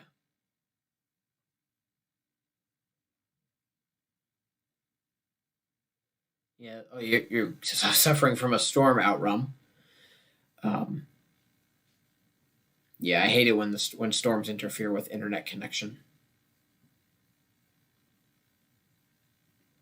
All right. I'm going to go to the next question on Twitter because I have a couple more. Cool. I'm actually glad how long this stream's been going on for. We've been going on for about 90 minutes. Oh wow. Awesome. Yeah. All right. This one is from DDMC, aka the Mad Chatter. Mad Chatter. If Mad Chatter ever sees this stream, he did a great job as Santa Claus. Um, what the heck? Sorry if anybody heard that. I don't know what was going on in there. All right. Robert the Um, doll. let's just say that. Yeah. All right. So Mad Chatter asks, "What is my favorite horror movie?" So this may sound kind of hypocritical, but I'm like, I think I said this already. I'm not like a horror movie kind of person. Um, Even though I'm a horror narrator, I don't really care for horror movies because I don't really like gore or jump scares. But with that being said, I do have a few horror movies that I like. And I would have to say that my favorite horror movie is From Dusk Till Dawn. Has anyone heard of it? Oh, that's a good one. Yeah. Yeah. The one with George Clooney and Quentin Tarantino. Hmm. Yeah, I really do enjoy that movie. It's a really good one. There are a few other horror movies that I enjoy. I like The Shining because I love Jack Nicholson. Um, Hmm. I like Sleepaway Camp. I Know What You Did Last Summer. Um, That's a good one. yeah, I like Scream is okay. I like Scream. Um, Jurassic Park. I know Jurassic Park technically doesn't count as a horror movie, but it's a thriller, so I guess that Hmm. counts. So yeah, I like Jurassic Park. Um, yeah, I like Texas Chainsaw Massacre. I like the first one more than the second one, and that's because I think the Sawyer's are funny. Um, Yeah. Yeah. Leatherface. yeah, A classic. yeah. But really, the way I got into horror movies, and please don't judge me with this, nobody here. Um, there's this YouTube channel that I stumbled upon. Um, I stumbled upon it. It's called Dead Meat. Has anyone heard of it? I actually haven't. No. Well, basically, what it is, it's a kill count channel, and it touches on horror movies strictly, strictly horror movies, thriller movies, and like horror related movies and TV shows. And and what I like about this channel and what makes it stick out is it it not only touches on the kills in the movie, but it also goes through the movie's entire plot line, which is nice for someone like me because I don't, like I said, the gore and the jump scares make me squeamish. So Hmm. watching his kill count, he touches on all those things or most of those things. But instead of listening to the horrifying screams and sounds of things ripping apart, I get to listen to his funny commentary. So Hmm. that makes the horror movie itself much more enjoyable, and it also helps me to further understand the plot of the movie, which is something that I like about horror movies because I like the plot in the movie. If it's all just jump scares and gore, then I don't really care for it. But I like Hmm. a movie with like an actual plot. Um, and if you know, like with some gore, I don't like gore as I said, but there are some instances where I get used to it. Like from Dusk Till Dawn, there's like a huge scene where the vampires go nuts on the patrons in the club, and there's like a lot of like limbs being ripped apart. There's like heads and you know limbs flying everywhere and things like that. There's like people screaming, running around. And at first, I was like, "Oh, that's disgusting." But after a while, I got used to it, and I could watch it easily. So Yeah, after a while, you're just like, that's so cool, right? And yeah, you just gotta keep watching. You want more. yeah. Just kidding. And I also thought that movie in particular, I thought was kind of creative with the gore because I don't know if any for Hmm. people who've seen the movie already, there's a scene, or people who haven't seen it anyway. Either way, there's a scene where there's a mariachi. Um, there's in the club that where like I think it's like the second half of the movie or something like that. The second half I'd say of the movie takes place in this club in Mexico, and there's a small mariachi band over on the side, and it's like two guitarists. One of them is has a Spanish guitar. The other has an electric guitar, and then there's the drummer. And when the vampires start going after all the patrons, there's a like in the killing montage a few times, like three times, it cuts to the mariachi, and at this point they've turned as well. And the lead guitarist, the guy on the Spanish guitar, instead of having a Spanish guitar in his hand, he has a human torso with all the limbs removed and like a severed leg attached to the bottom of it, and he's playing it like it's a guitar, and like it cuts like to him like aggressively playing it, and then like the vampires going after the patrons, and it's a creative way of demonstrating that. So I just like that.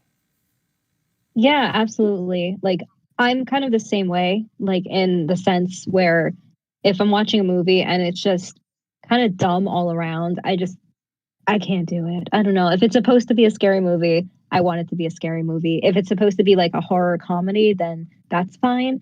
But sometimes they just go like too much. Like, there was this one Super Host, it was called. It was on Shutter, and oh man, it was just bad. Sorry if anybody liked that movie. It was just my opinion. I did not like it. I wasn't happy with it. I just thought like the way I don't want to spoil it for anyone if anyone didn't see it because it's still kind of a newer movie, I guess.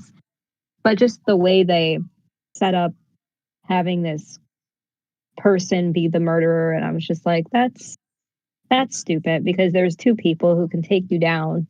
You're not supernatural or anything. So I don't know. A good plot to me is always so important. Yeah, So I agree with that. yeah. But Um, hello, Lala. Welcome, welcome, welcome. So glad you're here. yes. Hello, And it's Lala. okay that you're late. It is okay that you're late. We're just chit chatting about movies and pizza over here. Yes, the den is always open. It is. Yes. No, Um, HR, I didn't like Super Hoops. I know. I think it's an unpopular opinion because every time I say that, I get that response. But I don't know. I think for me, it could have I don't know. I think I rationalized it too much. I was just like, well, there are these two people here and they couldn't take down this chick. I don't know. That was just my opinion. I'm sorry. Don't unfriend me, please, because I kind of like you. Just kidding. I really like hair raising. He's awesome. And does anybody remember that movie Phantasm? I remember it, but not really. It's like one of those movies in the back of my mind that I know I've seen before, but I don't really remember it. If that makes any sense. Have you seen that movie, Lone? I don't think I have Phantasm. It sounds familiar, but I don't think I have seen it. Maybe I've heard someone talk about it. Yeah. I feel like I have to I have to watch it again because I do see it come up every now and then. And I'm like, I remember it. Yes, Jim Carrey And it is just awesome. says, yes, he is. He's the best. Jim Carrey is perfect. Is the bomb. He is a comedy legend. He really is. He's so funny. I remember going to see that movie Liar Liar when I was in like third or fourth grade with a bunch of my friends. Or like I don't know, it was just I think it was somebody's birthday party and we went to see Liar Liar. And like it was just so funny because the whole rest of the week after we went to go see the movie, like my entire class was just like doing Jim Carrey impressions. It was pretty funny. Oh, Wendigo said he was confused because he never heard of Superhost. Yeah, it was on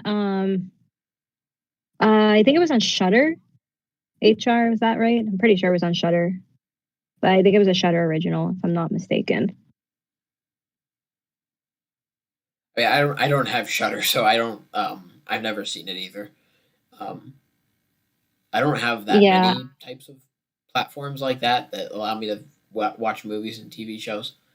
Um, yeah, I actually what I do is for the whole like from September till like mid-November, I purchase Shutter, and then once I get through as many movies as I possibly can, I cancel that subscription, and then I really don't watch that much TV to be honest with you. I do prefer. I know this sounds I don't know whatever, but I prefer reading to watching movies. So I would rather read, or I'm usually too busy to even do that. So it's like work, record, edit, talk with all of you fine people, and once in a while throw in a horror movie or something. But I haven't really watched anything except I am going to watch Cobra Kai. I watched the first two seasons and I just finished Lock and Key, which was really good. Because yesterday, that's all I did was I binged. I binge watched it because I didn't feel like doing anything productive. So, with me, I watch more YouTube than I watch TV. Um, but I yeah. don't. I honestly do. I used to read a lot, but now I don't anymore, which I feel like is kind of funny because someone touched on that at one point. A comedian that I listened to, he touched on it at one point. He said because he was talking about binge watching, and he said, "Have you ever read a physical book lately, and not on like a tablet or a laptop, an actual book? You feel like you're Abraham hmm Lincoln." Actually, I literally just went to the bookstore 2 days ago and I did a book haul on my Instagram. I did like a video of just like me going through the books that I bought. Um, and I bought some really awesome books, like scary story anthology books. Yeah, so I'm totally Abraham Lincoln over here. I definitely prefer a hardcover or a paperback book to a Kindle or on my phone reading. It's just how I am. I'm an old soul, I guess. I just Yeah, really like books.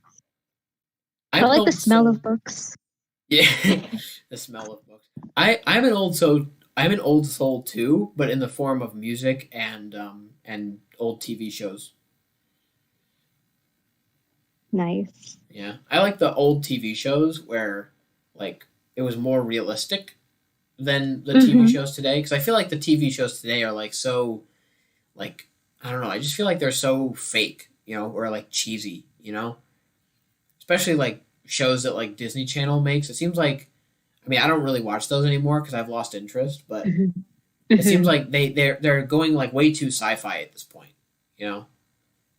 I Yeah, see. but like Actually, I did watch Lost. I must, yeah, I say I don't watch a lot of TV, but this week I guess I just like crammed a whole bunch of shows in because I was on vacation. I watched Lost in Space on Netflix, and that was done really well, like really well. And I love that I'm not gonna talk about the ending, but I'm just gonna say it was a great ending to the series. Um, but yeah, I get what you mean. I don't it's like there are some days where I'll just be like scrolling through Hulu or Netflix and being like, I'm not interested in watching anything. And then I'll just go read a book or record, seriously, or go on YouTube and listen to you guys. for A me, Wrinkle in Time, that's a great one. I haven't heard of that one. A Wrinkle in Time, it's a really classic book. It's really good. They made a movie on Disney. And it's actually the movie's not bad. I did see it. And Hair Raising says, I don't know why reading books on a tablet or Kindle isn't the same as a physical book, and I completely 100% agree with you.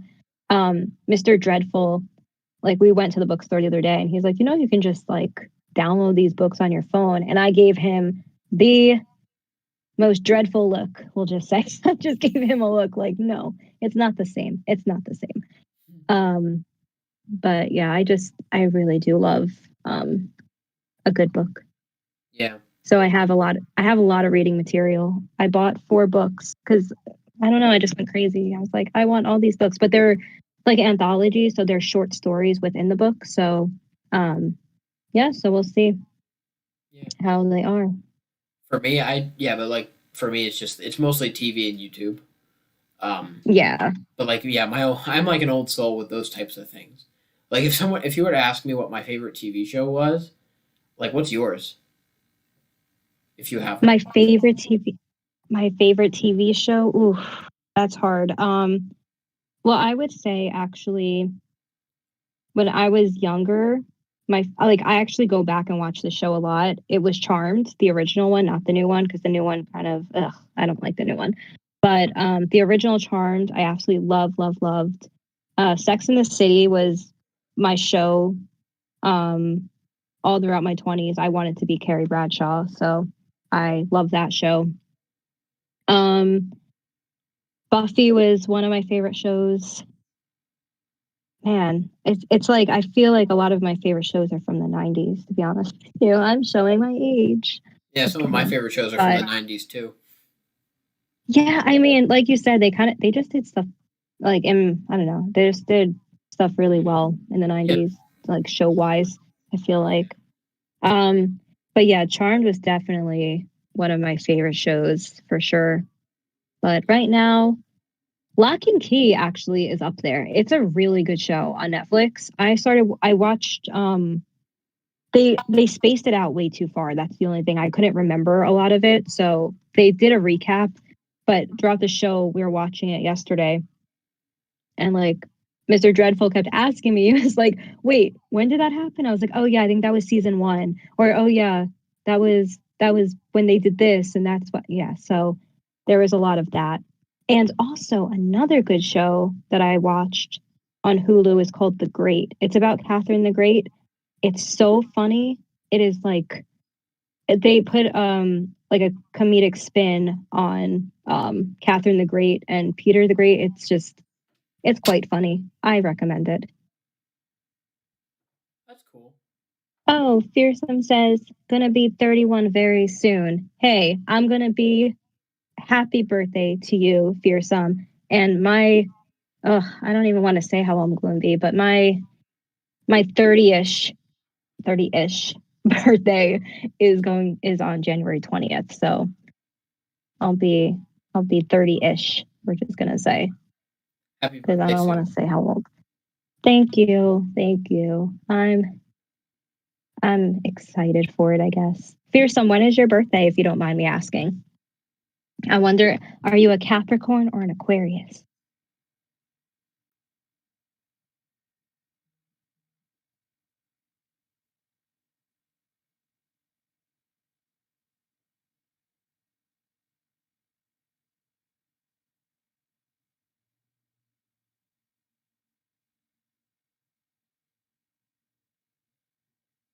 May take a little bit of time for the answer to come through. Oh yeah, I know. We'll see. You're gonna be 30, flirty, and thriving. Oh, that's such a good movie, Hair Raising. 13 going on 30. That is actually a really good movie. Aisha said she'll be 28 this year. Happy birthday. Early birthday. Yeah. Happy It was early weird birthday, when I turned 30, it was weird. I don't know. It's like I don't even sometimes I forget that I'm in my 30s. I just say I'm like 20 something. Just kidding. I mean, I am 20 something. I'm 20. I know. You're a young pup. Yeah. Yeah, I am. Well, technically, Technically speaking, I am almost 3. That's true Yeah. because dog years and HR. I love that movie, so I hope this will regain your trust in me in movies because since I didn't like who Superhost, but I really loved 13 going on 30. Moonlight says she will be 25 this year. Wendigo is going to be 22. Oh, you guys, you're all babies. Hey, I'm actually going to be turning 21 in a few months. That's exciting. Yeah. Oh, Lady Nopingham is here. Hello, hello, hello. Hey, Lady Nopingham, welcome. Oh, that's exciting. Are you doing anything big for the 21st birthday? Um, I'm not sure. My last birthday, I did a birthday themed creepypasta because I didn't know. Because I first tried to find some birthday themed stories on Reddit, but I couldn't find any. So I wasn't sure what to do. And then I found a creepypasta that was literally titled Happy Birthday. So I read that one. Nice. It's That's still on my great. channel for anybody who wants to read it. I will definitely do that. I don't know that I heard that one from you. I'll have to go back. Is it, I'm guessing it was from last year, right? Well, Yeah, obviously, because we're in 20, we're in a new year today. So sorry, you know. yeah. If you go to my creepypasta playlist, it's the first one. It's at the top of the list. No problem. Okay. Sorry, I'm reading Fearsome said, sorry, chat disappeared on the 18th. Oh, you are 2 days before me. Awesome. You are a Capricorn. We love Capricorns here. Let's see. So I'm going to go back to the list because I think I have like one more question on the list from someone. Yeah. Awesome.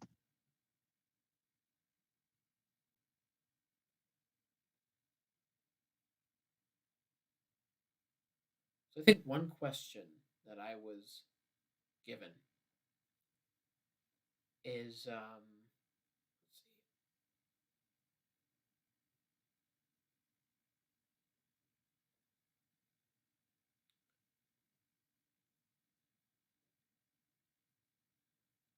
Aha, here it is. So this one is it's actually from General, and he asks me, "What are your plans for the future?" So I do have. I'm not quite sure what my plans are for the future per se. I mean, I do know I'll be doing something, but there is like one, like it's like a goal that I have in mind for like the channel overall.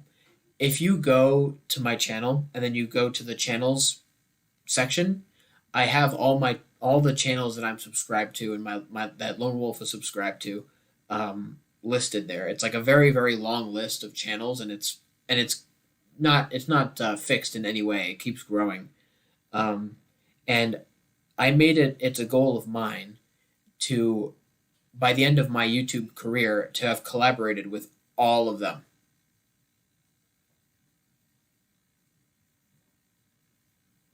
I think that would be a very good feat for me to just to collaborate with all those people on the list. That's a really good goal. Have you like made any moves, like reached out to anyone? Not as of now. Although I have collaborated with quite a few people on my channel. Yeah, If you you go, have. yeah, I do have a playlist for all the people that I've worked with. Um, oh, Fearsome is leaving. Bye, Fearsome. I'm glad you Yeah. could make this. Hi, I'm glad you could come Pearson. to the stream. Oh, Asia's crying. What's the matter, Asia?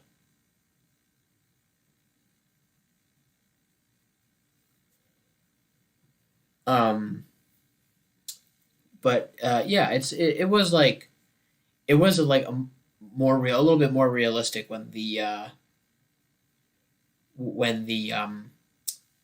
when the list was small. It was like composed of mostly the big ones. Um, but after it got bigger, it became a little bit less and less likely, but I'm still trying to do it. Yeah, yeah. I mean, collabs are always super fun. I think, I don't know.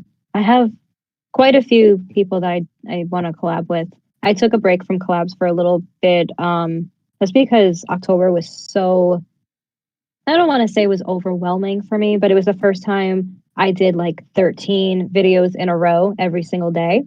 And I was trying really hard to pump out really good content, and get as many collaborations as I could on there. And it's just, then I was like, okay, I need a little bit of a break.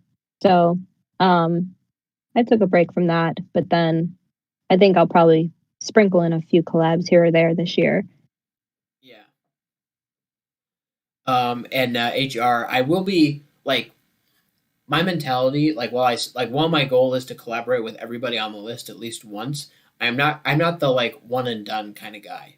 You know, if I enjoyed working with someone, I will most definitely be working with them again.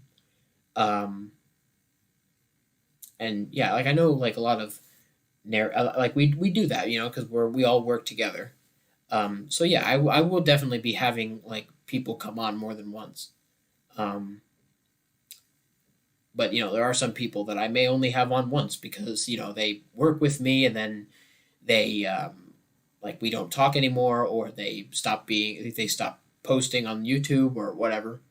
Um, but yeah, I'm not like the one and done kind of guy. I keep going.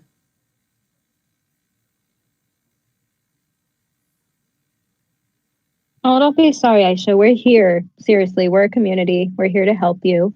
Yeah, Just, if you want to talk, you can always, HR said you can always reach out to him. You can always reach out to me. Definitely. We don't want you being sad and anxious. It's not a good feeling. yeah, and that's actually another thing that I wanted to mention about this community is that this community has actually really helped me with my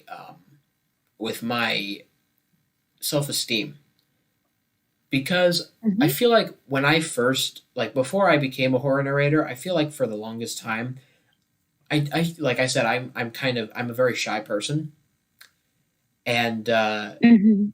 because of that, I felt like during middle school and high school, I felt kind of like the person that a lot of people didn't really pay attention to, the type of person that's like that could be easily overlooked. Um, Hmm. I may have had like a few moments here and there, like when I did stand up comedy or when I performed in my school band or in a percussion ensemble that um, my drum teacher set up because I am a musician. I play percussion. Um, but other than that, I feel like a lot of people don't really, look at me that much. So I feel like now as now that I'm the lone wolf, I feel like I can really I feel like I can really reinvent myself a little bit, and and I know I found people that appreciate me and appreciate the stuff that I have to offer, and it makes me feel a lot better about myself. Yeah, yeah, absolutely. I love that. Honestly, yeah, high school was never like, I hated high school. I was bullied as like anything in high school. And, I kind of feel the same way like with the people in this community. Like everyone is just so amazing, whether it be just like, oh, I'm having a difficult day, or hey, I need help with something. It's just you reach out to someone and like someone will answer. Like you reach out to any of these group chats and somebody will answer no matter what. That's what I really love about this community. I never like, in my real life I have my very very small group of friends, but here I just feel like, I can be my weird little self and nobody judges me. And if they do judge me, then that's fine too. I'm not for everyone. But it's Yeah, kind of the same thing where, with my channel, I didn't like, at first I didn't create my channel as a way to like make money or anything. It was literally because I needed a creative outlet. I've always been a creative person, whether it be writing, singing, writing music, something. But like for the past 9, 10 years, I kind of just lost myself. I was just working so much at these like really bad customer service jobs. Now, like, disclaimer, I love my job. I don't work in customer service anymore, but I love my day job so much. So that has really helped with my mental health as well. But just being, working all these hours and doing something that you just don't like doing, it just really put a strain on me. And I was like, I just need something to do. So that was also part of it when, like, we were talking about how we got started with our channels and everything. So not only was it like my husband listening to creepypasta, it was also, hey, I think you'll be good at this because you have a nice voice and you should try it. So I decided, like, this is going to be my way to be creative. And then I had no idea how big the community was, to be honest with you. I really didn't. And then I think Dr. Grimm reached out to me at first, and then I was introduced to you and PA Nightmares and everybody here. And just everyone has just been so amazing, so incredible. And I honestly did not think from July until now I would be at 500 subs. Like, it's weird if you think about it, because like 500 people, like, maybe they don't listen to me, but 500 people at least know who I am. And that to me is so weird, like when you think about it on a bigger spectrum. I don't know. But it's cool, and I really do love everybody in this community. Like, if anybody ever needs anything, like to talk, just reach out to me.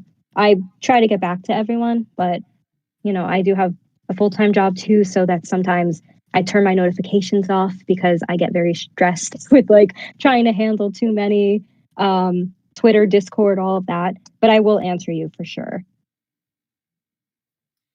I think I felt a similar way when I first started.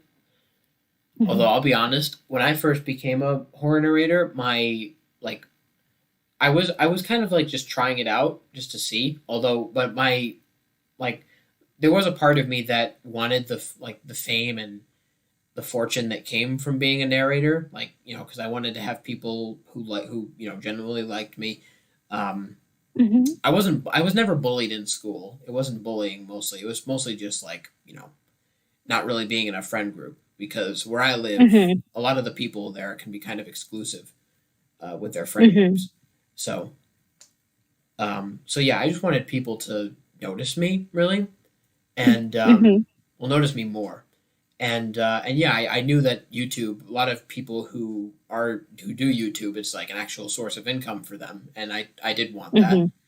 And then when I first got started, for a few months, it was kind of just like me posting videos whenever I felt like it. But then when school started, I developed an actual pattern or schedule. But things really started to pick up when Miss Creepy Tales found out about me. And I remember when I first met her, I commented on one of her videos, and she welcomed me. And she sent me an email giving me a bunch of tips on how to make my YouTube better. She showed me how to make thumbnails. She introduced me to Shotcut and Audacity. And she also encouraged me to make Twitter. And once I formed a Twitter account, she started like she was like, "Hey everybody, this is Lone Wolf. He's very new, so everybody be sure to make him feel welcome."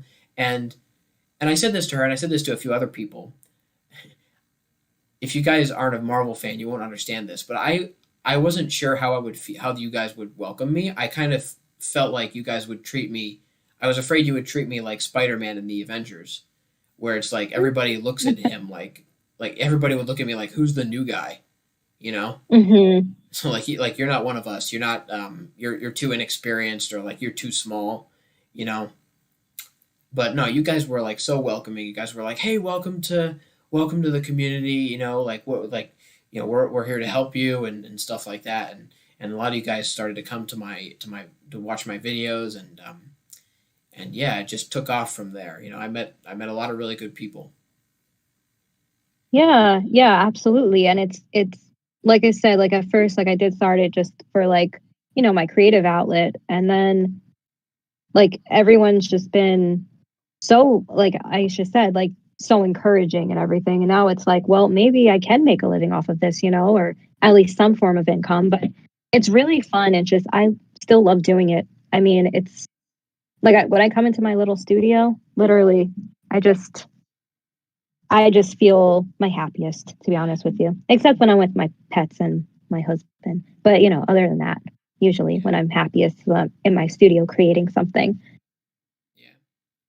Like I said, like I said before, when I first started, I did want the fame and fortune, but then after doing it, Hmm. after you guys welcomed me and I continued doing it, I honestly now I just I mean, I still want the fortune. Like I do want to end up making money off of this. I want this to become more than just Right. a Hmm. hobby, because Hmm. I know that it has potential to do multiple things for me. But at the same time, Absolutely. I love it because I love hanging with you guys, and I just love making videos. I've now grown a legit passion for it. Yeah, absolutely. I think that's it too. Like I think I love the narrating part a whole lot more than I do the editing part. Um, but the writing has been coming back into my life, and that was one thing where I'm very private about my writing. Well, I used to be very private about my writing and like my singing. Like I'm like I'm too shy, self-conscious about my singing. So I don't know if that will ever um if it's anything I'll ever post or whatever. But for my writing, little by little, I've been writing more and getting more encouraged. And I do like positive feedback, but I also, well, I love positive feedback, but I mean, I also really do appreciate like feedback where, oh, well, you should have written it this way, or like it would have been better this way, because then for me, I grow as an artist. So for me, for writing, that has been a huge step for me to even like let anybody hear my narrations of my own writing. It's so I'm doing more writing this year. One of my goals is to like put all my short stories together in an anthology and self-publish, but also I'm trying to write a fantasy novel. So that might be not this year, maybe not this year, but like I'll start on it this year. I'm not giving myself a time limit on it. I'm just trying to, get all the characters together and stuff right now. But so far I have a plot and everything. So Cool. I'm excited to hear it. yeah.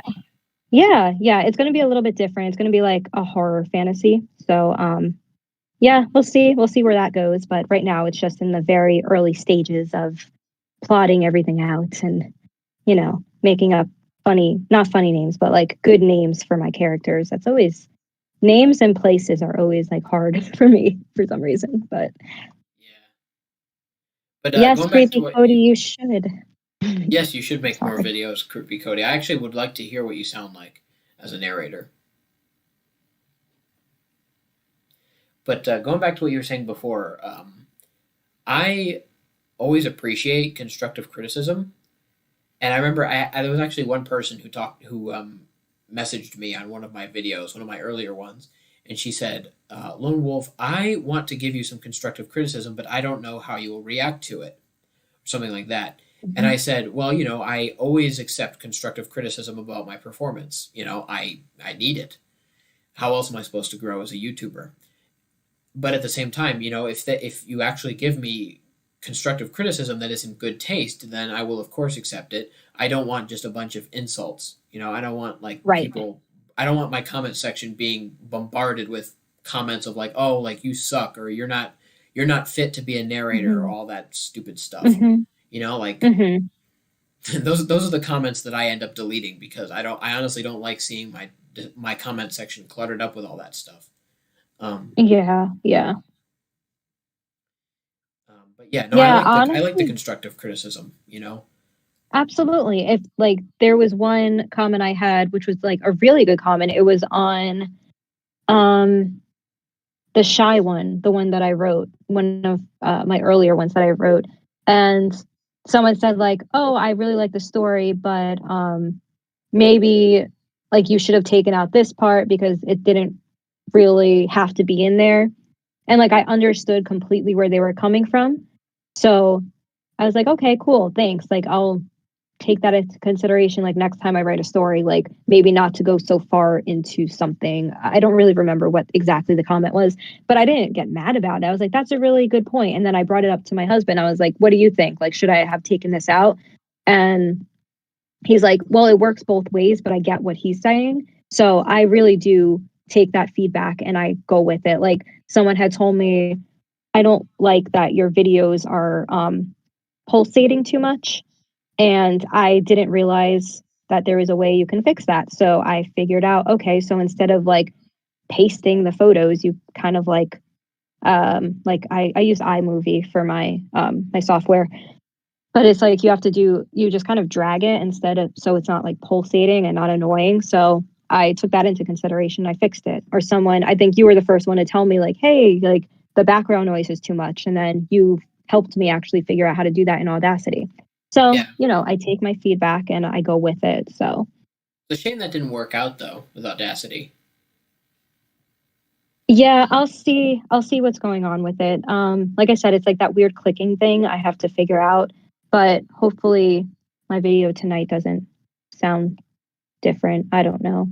I asked Derek Weber Scary Stories to give me his honest feedback because he's his production quality is like top notch. Derek's stories are so good. So I usually always ask him like, "Hey, can you give me some feedback if it's bad?" He's like, "Yep, I will." So that's what I like I said, like I really just love the community because nobody's mean about it unless it's just like some random people. But for the most part, if you ask your community like, "Hey, like did this sound bad? Like what's going on?" They'll be like, "Yeah, you can do this better." So, cuz I don't like hearing like all the time like, "Yeah, this was amazing. Like everything was perfect." Because we're still trying to grow. I'm still a little guy on here, I'm not one of the bigger guys, so I still need to know like what I can do better. Like I think personally my thumbnails can be better and I'm trying to work on that. Yeah. I mean, I think your thumbnails are all right. I think your thumbnails are They're good. okay. They're okay. Thank you. I appreciate that. I think they can be a little bit scarier because I see some of the other people and I'm like, wow, theirs like are really good. Like um what's his name? Professor Pasta and Mr. Spooks always have really good thumbnails. But it's always learning, always like trying to do something new. But I feel like for me, my thumbnails are just more like not really focusing on like the scary part of it, but more like just conveying the message. You know, conveying the message of what yeah. the story is going to be about. And usually that is just like a picture of what the story is about with the title. And that's usually enough for me. Um, yeah, and yeah, I mean, I like to think that my thumbnails are pretty good. I don't know about the rest of Yeah, you yours are guys. good. Yeah, it's definitely a preference on like what you're trying to convey, like you said. Like for me, I want them to be a little bit more scarier, like so people are like they know what I'm reading or narrating. Um, but tonight's thumbnail I think is okay. I just use like a zombie person's face. But Anthony says he hates listening to recordings of his voice. That is 100%. Like you would think by now I've gotten used to it, but oh my gosh, when I edit, I'm like, oh, sometimes I'm just like, I don't want to listen to myself again for the 15th millionth time today. So I get that. I'm getting over it though, I guess. I mean, But I've gotten used to hearing myself, but there are some instances where I'm um I'm like hating it. I'm cringing at it. Like I remember when I did No End House, I read No End House, and the part where I was fake crying when I heard it, I was like, oh my god, that sounds so fake. You know, no, I you did a good job. No, I'm gonna stop you right there because I understand because like when I do the voice acting stuff too, I get really down on myself. But I'll tell you for a fact, like, Mr. Dreadful was sitting next to me and he was like, "Wait, is that him?" I was like, "Yeah." He's like, "Holy crap!" He's like, "He's really good." He's like, "He needs to do more voice acting." And Mr. Dreadful is the hardest critic ever. Like if I do something wrong, like pretty like like, oh, you could have done this better, he tells me. And so I'm going to stop you there. That's all we're going to say about that, okay, Lone Wolf? okay, No, but honestly you did a really great job on that. thank you. Or just things like that, or like when I read the most recent video, the Christmas one, I felt like my impression my the way I changed my voice when I was reading the lines of Santa. I felt like I don't know what I was doing with that. I was just trying to make my voice deeper, but I feel like in the process, I accidentally made Santa sound English, and I was like, was that? I don't know if people are gonna get that, or like if people are gonna roll with that. Rolled with it. I thought it was good. So, um, Yeah. so all right. So this stream's been going on for about 2 hours now. So I think we'll Hmm. be getting ready to wrap up soon. I just want to see if anybody has Yeah. any additional questions for us.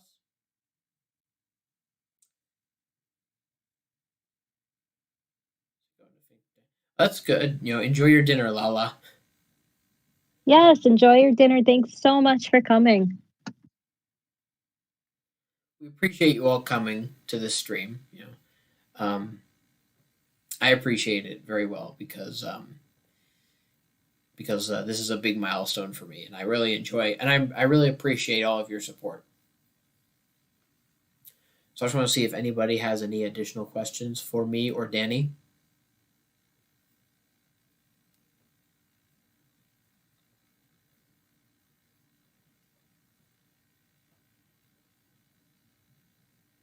Oh yeah, Wendigo, I did see your question further up there, but I forgot to mention it. No, I haven't heard of the Grams Mansion. Is that somewhere around here?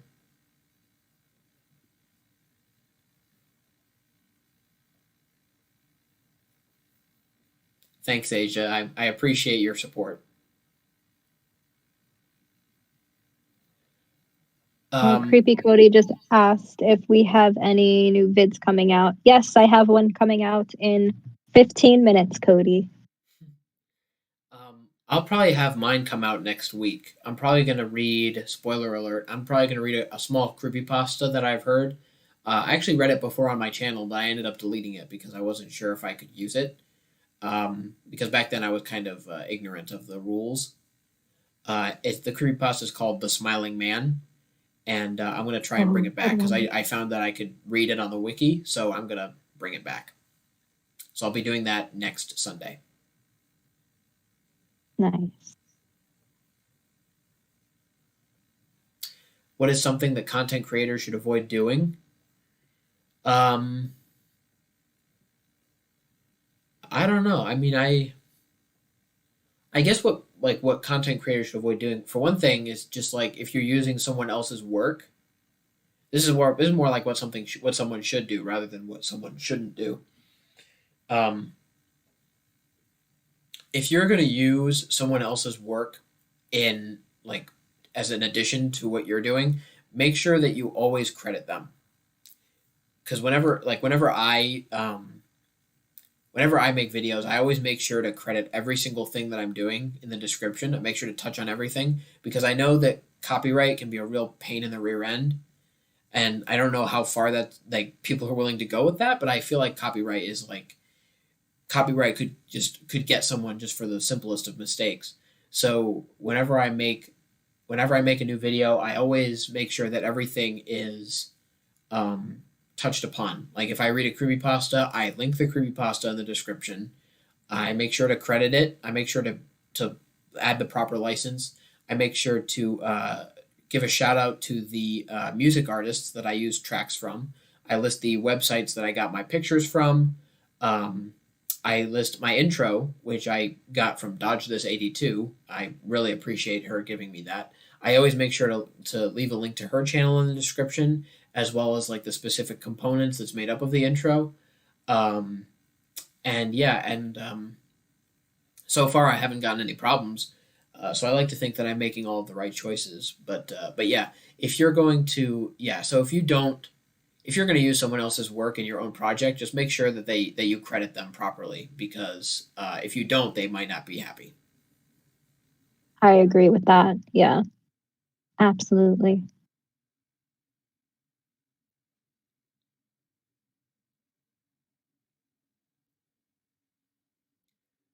All right.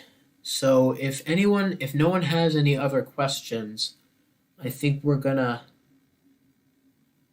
we're gonna shut the curtains. Just gonna give it a few minutes. See if anybody has anything else they want to say.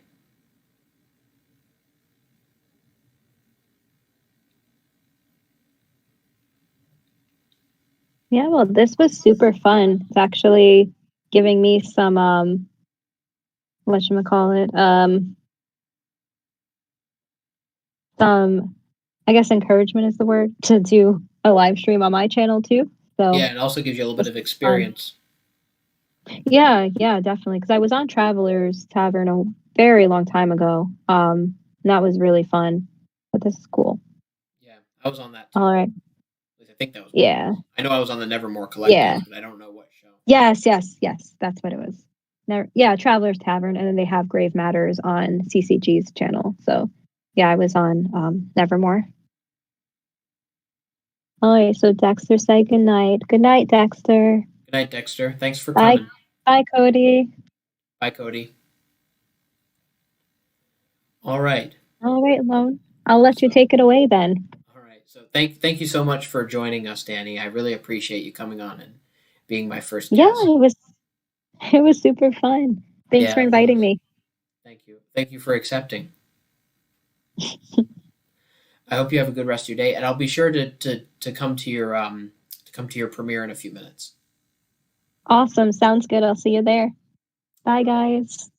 Bye, Danie. Asia, yes, I will do more streams in the future. I'm sure I'll get the hang of it eventually. Um, but yeah, I'm sure there will be a second stream in the future. So everybody, I just want to say thanks again for coming to my stream. You guys are all aces in my book. I really appreciate you all. I appreciate all the support that you give me. Um, Everybody, be sure to go and check out Danie if you haven't already. She is an awesome, awesome narrator, and she is a great friend. So I just wanted to say that. Um, so yeah, everybody, be sure to check her out. There's a link to her channel in the description of the stream. Um, and yeah, thanks for coming to my stream. So until next time, stay spooky. And remember, the hunt begins when the moon is full. See you soon.